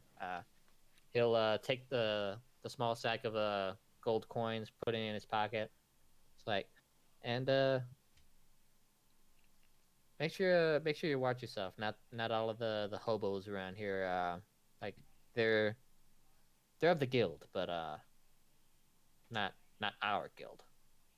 Kind of a rival, as you would say. But just watch your back, and stay clear of the warehouse. You don't want to go around there by yourself.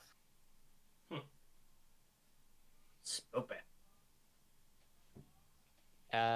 So he'll after that he'll say, "All right, I'll go ahead and get started on seeing if I can find this guy out for you.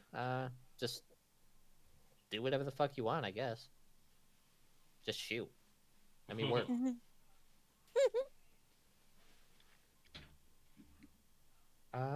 And last but not least, I don't think I've gotten to Niman. Nope. Larry, what would you like to be doing? I've just been kind of wandering around the city, getting my bearings and admiring the architecture. And if there's any statues around, I've been stopping to admire those as well. Yeah, the better part of town that you're walking through, definitely looks very lively. Everyone seems to be, rather joyful when they're walking around. Either like a family with their kid, like an older couple that's just taking like a leisurely stroll. People that are shopping at the various like proper like stores or like a few inns that you happen to pass by, just going in and out. The populace around where you're walking, looks be pretty chill, pretty happy go lucky, easygoing. They're just going on with their lives in relative peace. Nothing out of the ordinary there.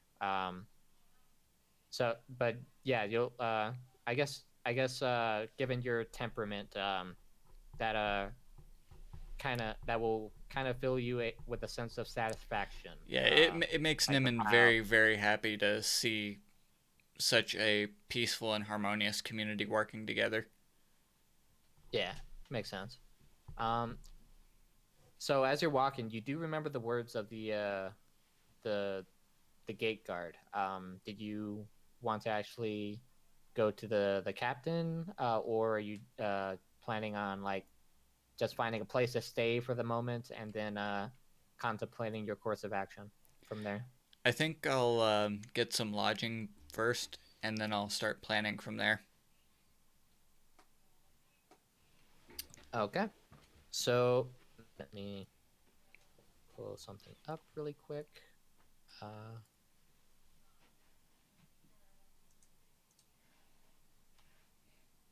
Uh, One of the inns that you pass by is called the Gaping Dragon Inn, and it's very very stylized. They put a lot of whoever runs the place put a lot of work onto the sign itself, as it's kind of got the like the head of a dragon like sitting atop like the word uh, gaping, but it's well, it's kind of like on the background of both of the words, and so like how you would expect it to look is kind of different, since most people see the a dragon's head like with the jaws and everything like that, and given the name, you would think that it would be the one with like the gaping maw, but actually the way it's designed is the dragon itself. It kind of seems to be like leaning back,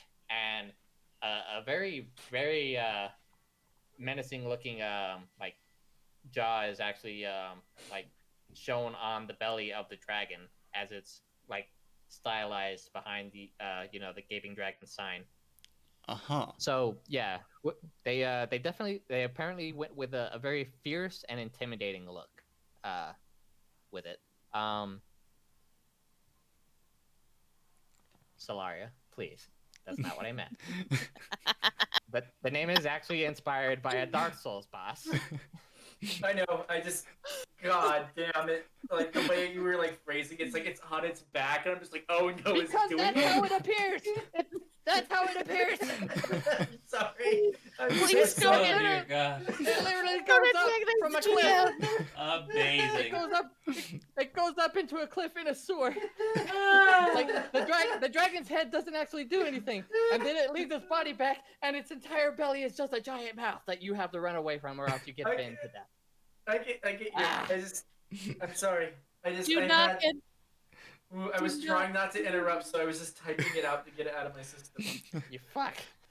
do not Ah. antagonize the GM, otherwise we're all gonna die. Oh, it'll take a lot to antagonize me, but you exasperate me already. I I'm gonna be Worth saying it. that.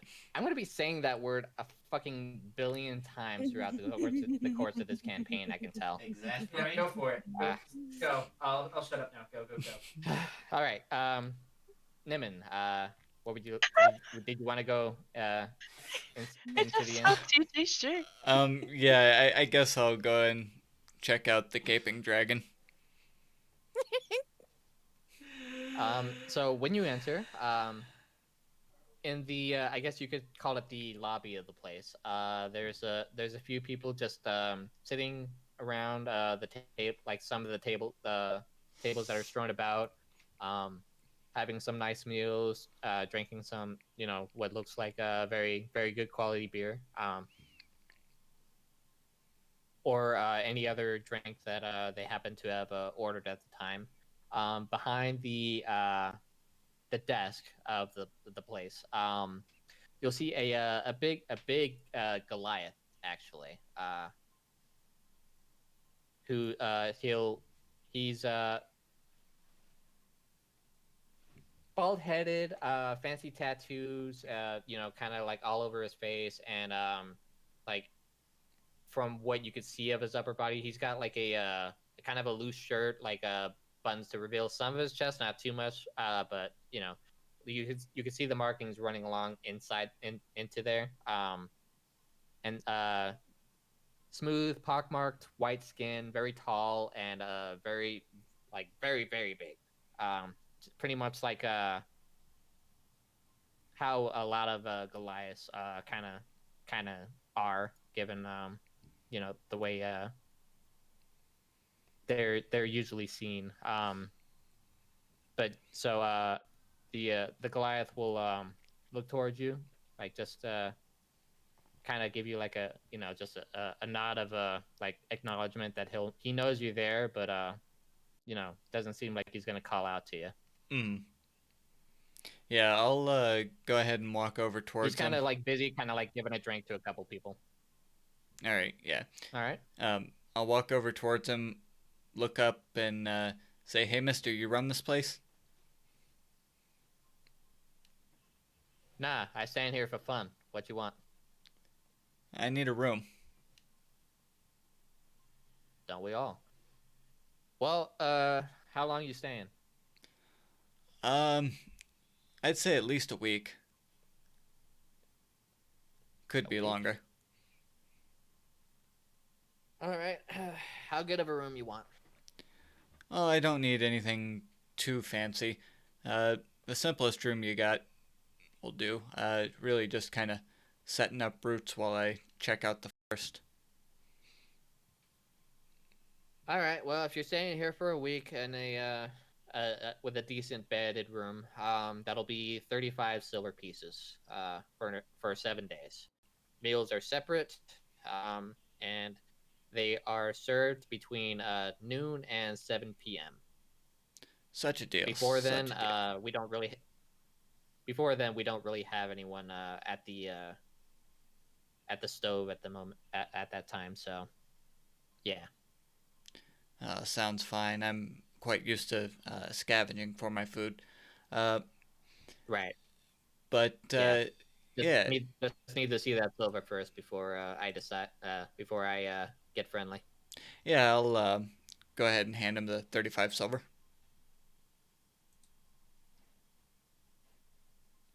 You'll count it very quickly. Just all right.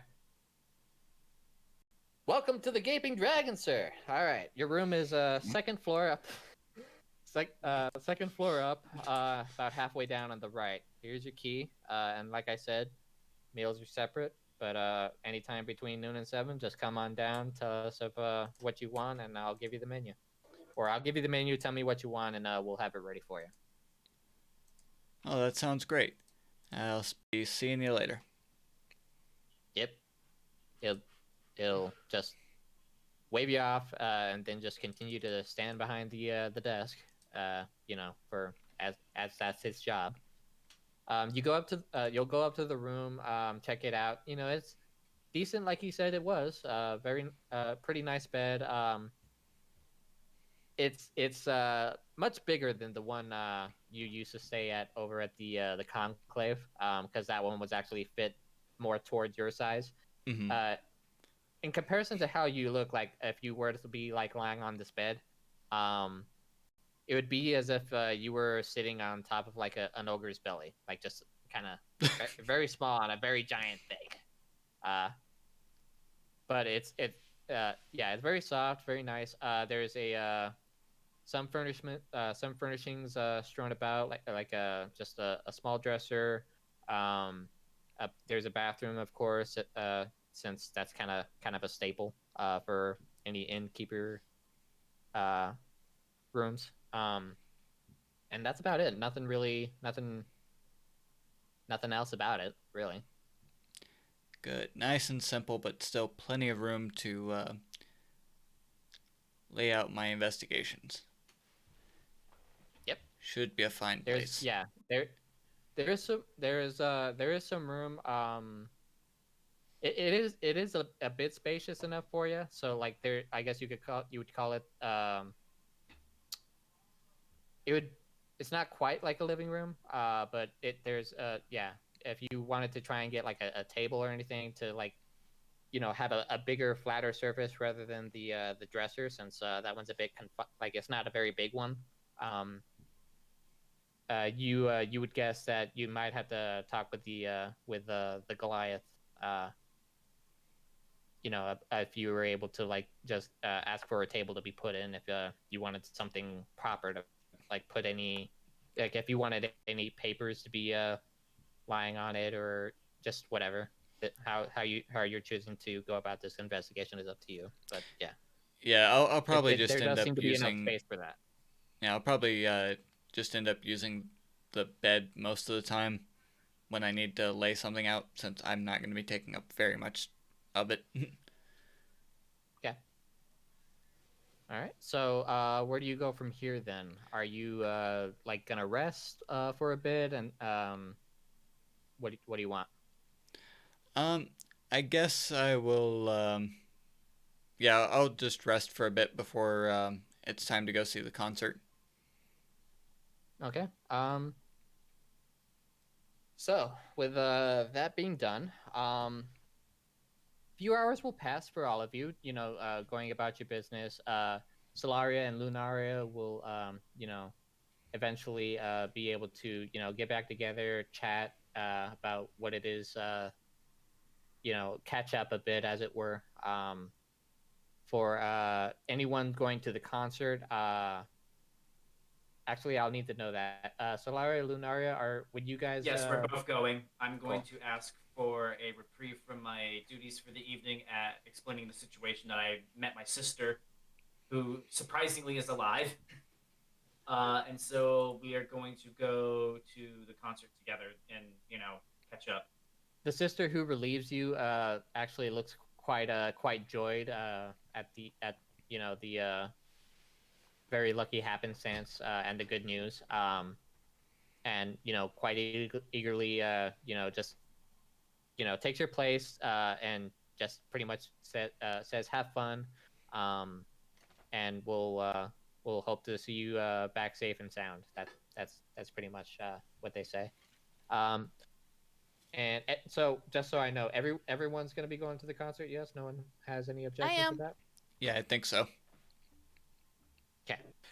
So, um, as the sun is a bit going down a bit, you know, when you all eventually end up at the opera house, there's a decent line already forming. As people are waiting to get in or slowly being like given seats, and it takes about I maybe 20 minutes until like all of you are able to be given a seat. But the show hasn't quite started yet, so before you're led into the actual auditorium, um there is just sort of like a big spacious waiting area that all of you will notice there seem to be quite of a lot of adventurers actually like sticking around, besides like townsfolk, elves. There's some dragonborn. There's a multitude of humans, since that's set pretty much the majority of the population around here. But there's like a tabaxi along with a inside of a group of like a few other cloaked individuals that they're like, thanks to the cloaks, they kind of like hide their facial features. Um, but yeah, there seems to be people from all sorts, which is a bit surprising. But they're just all mingling with each other. Nothing really going on. Um, I'd like all of you to roll a perception check, though.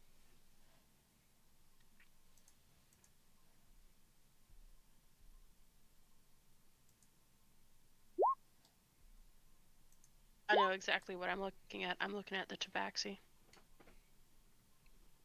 All right.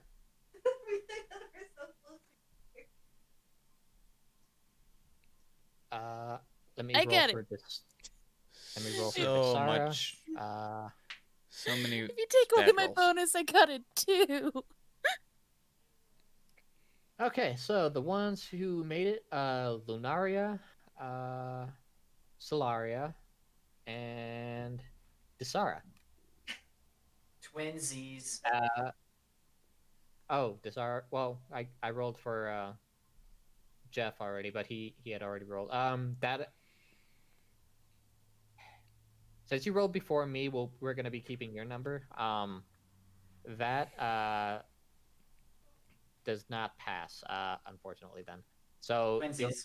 the only ones you did are the twins. Yes. So you two will notice a hooded man. Can't quite tell what race he is, but like not no sort of like animal-like characteristics, no tail or anything. At least from you, what do you discern? It seems to be going around like trying like and speaking in a hushed voice to like some of the groups that are of adventurers that are gathered around, and you two will notice that he seems to try and like hand them something and seems quite urgent trying to do it, but like they'll just kind of like wave him off, um, and it takes a bit, but eventually you two will see that he is heading towards you next. He's like when he's close enough. Are you two here for the concert? Yes. Please take these. You must listen to me. There is a great danger going on right now. I don't have time to explain everything. I'm trying to help as many people as I can, but I'm gonna incite him. Same. he seems to be very earnest. And Lunaria, go ahead and roll a insight check for me too. Then, yeah, he's Someone very. died again. There they are.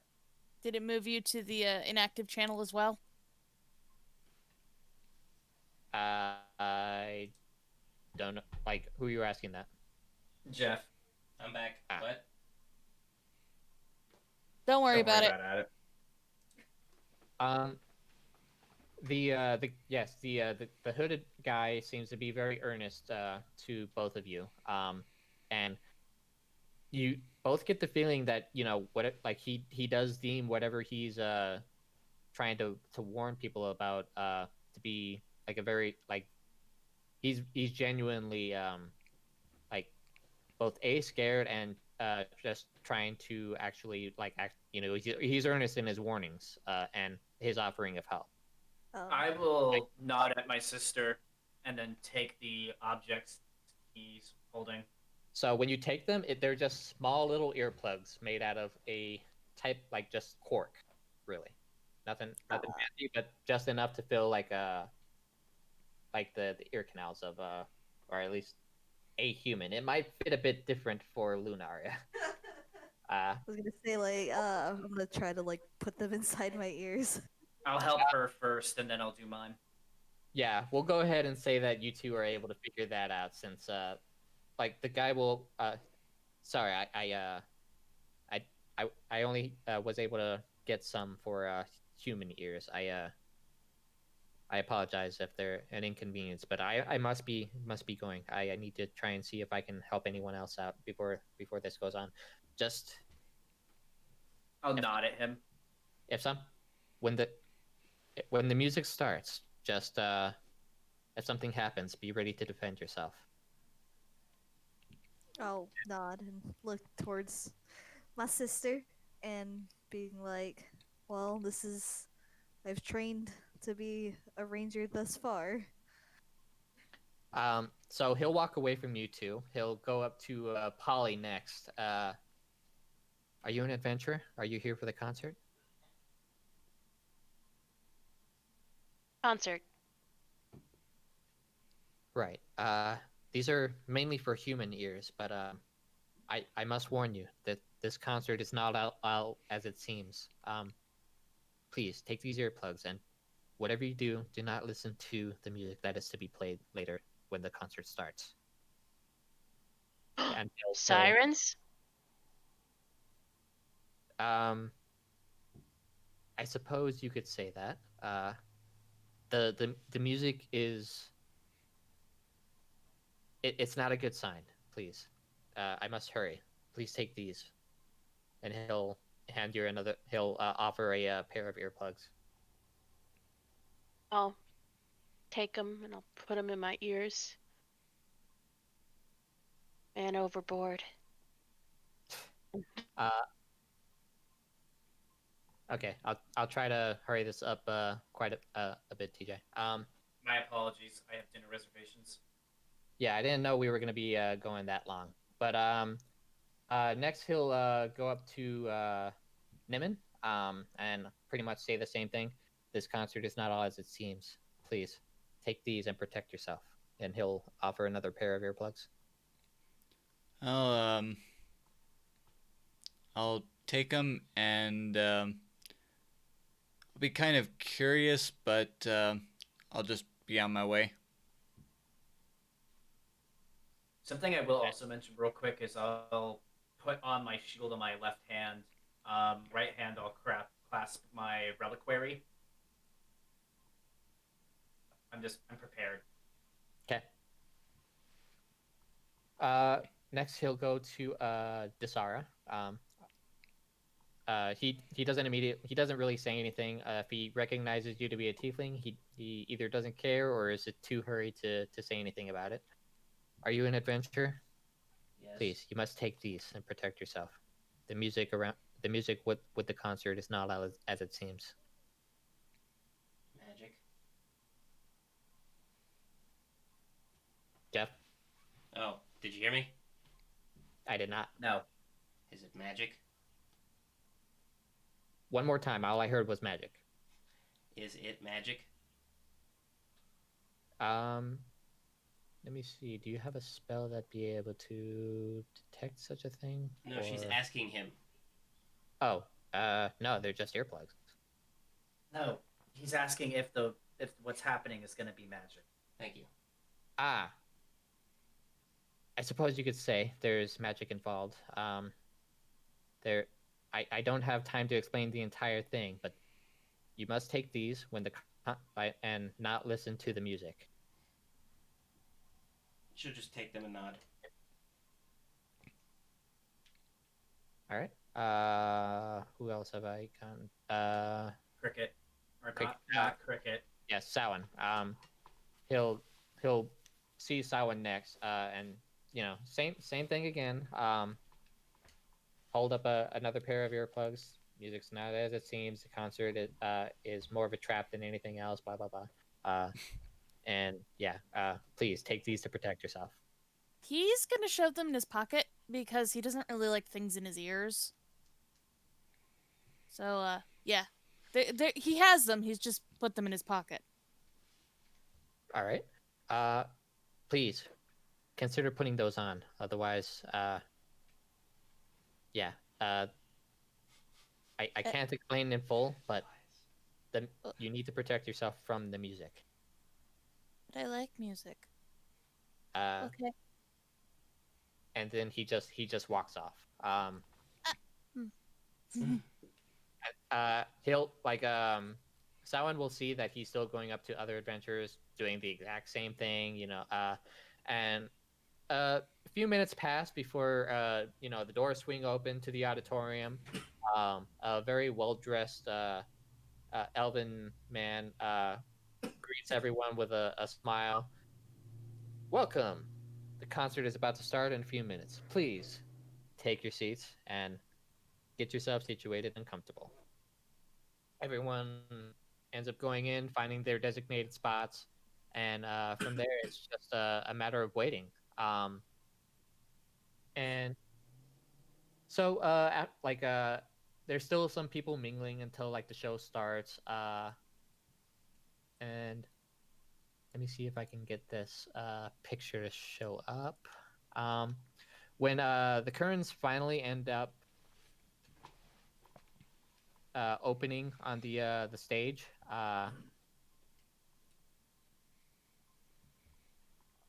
is that how you post pictures into the Roll20 chat? You should just be able to drag them into it. Or if it's in the chat, you just control paste, Let me see if that'll work then, because it's not popping up when I drag it into it. And it's not letting me paste it. That's a bit unfortunate. But let me see. I'll just go ahead and put it in the Discord. Sorry to anyone who's watching on the stream, but it's I'm on a time crunch. TJ's got dinner. Sorry. And I don't have time to figure out how to finagle that.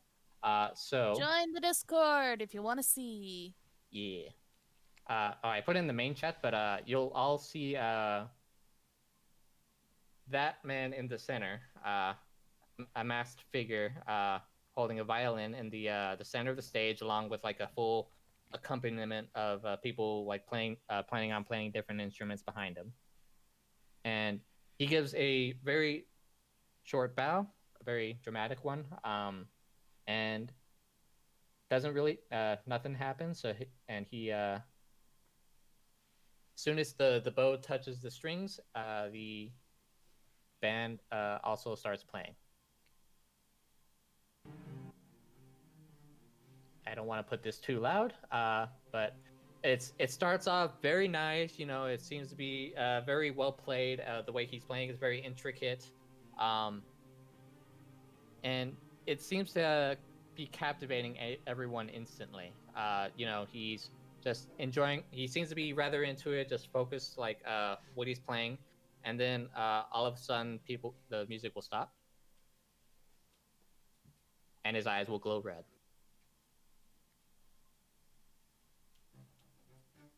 And as he continues playing, the music turns into more of a sinister sound. His eyes will continue glowing red, and a shadowy smoke kind of like wafts off of him. And the notes themselves seem to be appearing from the violin as he keeps playing. And he'll do a few flourishes as he's playing notes, like a few dramatic turns, and the notes that seem to have come to life seem to actually spread out into the audience, and they'll kind of like dissolve into like a fine mist, I guess you could say, as he's still playing. And anyone who does notice, I won't have you roll a perception, since this will actually be a very very noticeable thing that happens. Uh, some of the audience members, his eyes will also start. Their eyes will start glowing red in the same color, and they appear mesmerized. For everyone who has earplugs, you all notice this effect immediately, and but you're all kind of surrounded when you take your seats. So how you choose to proceed from there is or if you want to do anything at all, or if you just wait for the concert to end at that point, that will be up to you. But the only one who out of the party, or sorry, they're not a party yet, but out of the players who actually will, if he doesn't choose to put the earplugs in, will actually fall under the effect as well. But just as your eyes are about to glow red, Samhain will actually feel two things digging into his ears really quick, and Samhain will turn around to see the same hooded guy who had offered the other earplugs before, and just he'll, put his finger over his lips like this, and he'll kind of gesture towards the concert and just kind of say, and just it's basically him just saying to like wait it out, and then he'll go. He'll spot some of the other people who took the earplugs, and go up to them as quietly and swiftly as he can without being seen. As more and more audience members' eyes keep on glowing red, like it doesn't take long actually before all of you will kind of be surrounded by like just this seemingly mesmerized crowd. So from there, all of you will. I suppose I'll go ahead and railroad this bit. The music will be played out to its end. The concert will go on, and once it's done, that's when you're all able to like take your leave. The man, when he had gone up to all of you, he will pass on a quick message. Meet me either at the courtyard or the church. I have friends in those places, and that's all he's able to say before he moves on to any of the others. When the concert plays out, the concert it's done. The masked violinist will make a gesture, and like he'll take out his bow, or at least point towards the audience with his bow. They'll all instinctively, simultaneously stand up at the same time, as if it was practiced, but seems impossible, seeing as how most of these people definitely did not know each other. And he'll twirl the bow in a circle, and then kind of point towards like the back of the auditorium where he appeared from, back of the curtains. And he doesn't say anything left. He just watches as the people follow the silent order. And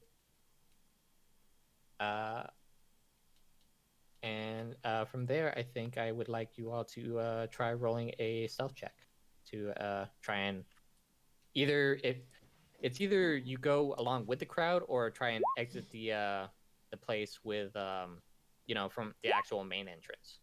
I'm leaving. I follow my sister's lead. I'm not very stealthy. I'm leaving. I'm probably leaving. Yeah. I only got a 10 though. I've got okay. So that 1, 2, 3, 4. Let me roll for Desara on the stealth. Yeah, I've still got to do mine, and I have disadvantage. Because I have disadvantage. Yeah, you might as yeah. You don't need to roll twice. You already fumbled there. You can't get worse than that. Yep. If you have disadvantage, it will roll twice automatically. All right. Oh yeah, that's what the number on the right is. Okay, that makes sense. So the only ones who did not make it are Nimin, me, Polly, and Stellaria. Nothing really happens as you are like sneaking out, but if one of you happens to like look over your shoulder back at the stage, you'll see the gleaming red eyes of the masked violinist staring back at you, and it's the smile that's carved into it seems very disconcerting. Yeah, Nimin will kind of shudder a little as he walks out. So you're all able to make it out, seemingly without any issue. There are still, like, by the time you're out of the opera house, in the little area there. Let me move the tokens of everyone into that spot. By the way, I forgot to mention that those are everyone's tokens right there. I've got an Aasimar Paladin. I know you're a cleric, TJ, but that was as close as I could get. I've got a Tiefling Sorcerer for Desara. Ranger. I've got an actual Paladin that's closest to the Opera House there. The Kenku is there for you, Rhiannon, and Samhain will be the rogue there. I have already given you all control, so you're able to move about as you wish. But like you're all closer together than that bit. Probably not like bunched up immediately, or that close. Since the Kenku and Samhain have been kind of like hanging around, I'll put them close to each other. Lunaria and Solaria are of course together, and then Samhain and Desara are kind of alone. Sorry, not Samhain. Desara and Nimin. Yeah. But you'll all see the hooded. Well, you were all given the same message from the hooded man to either go to the courtyard or the church. My church or a different church? He just said a church. Unfortunately, he did not give you a specified one in his hurry, since time did not seem to be on his side as the concert continued to play. Out of the two places, the courtyard or my church, which is the closest? The courtyard, which would be in front of the giant tower clock there. Yeah. We'll go there then. Okay. Um, for the sake of the story, let's.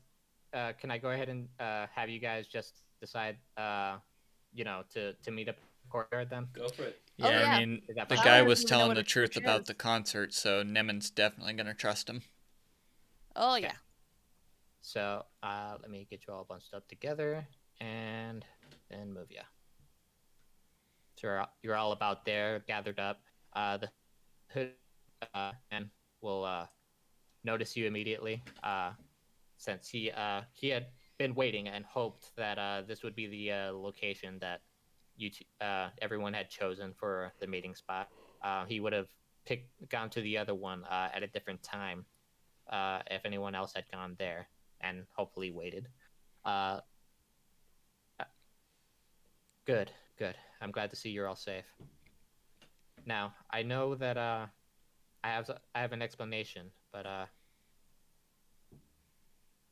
this may not be a one that we should talk about at length outside, where prying eyes and ears could be easily heard.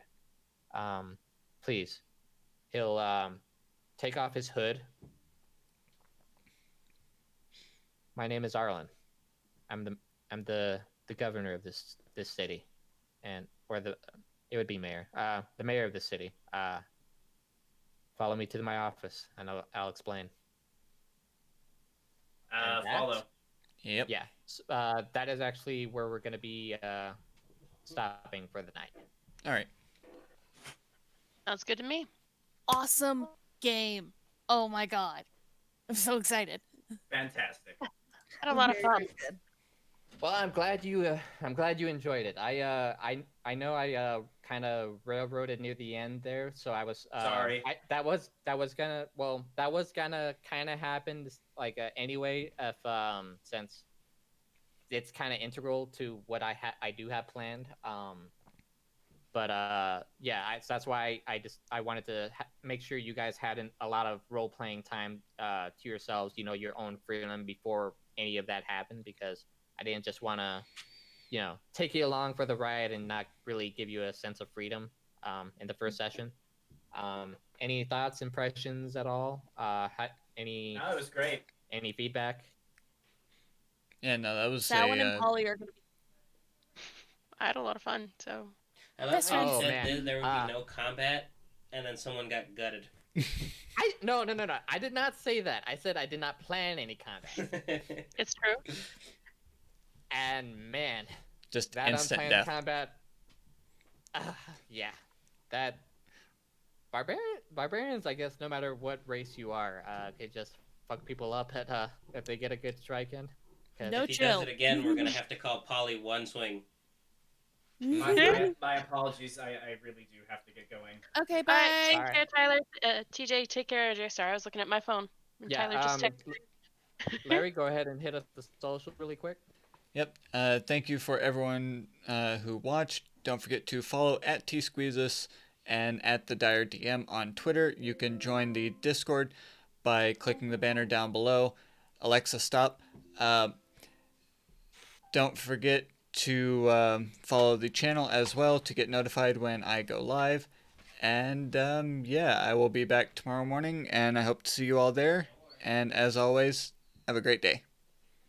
Oh, before we actually skip out, next week will be the continuing of Demonfall, and then the week after that will be the second episode of a Symphony of Tyranny. Just for everyone to know the schedule, it's going to be rotating that way. Yep, we are going to have alternating cool. D&D games.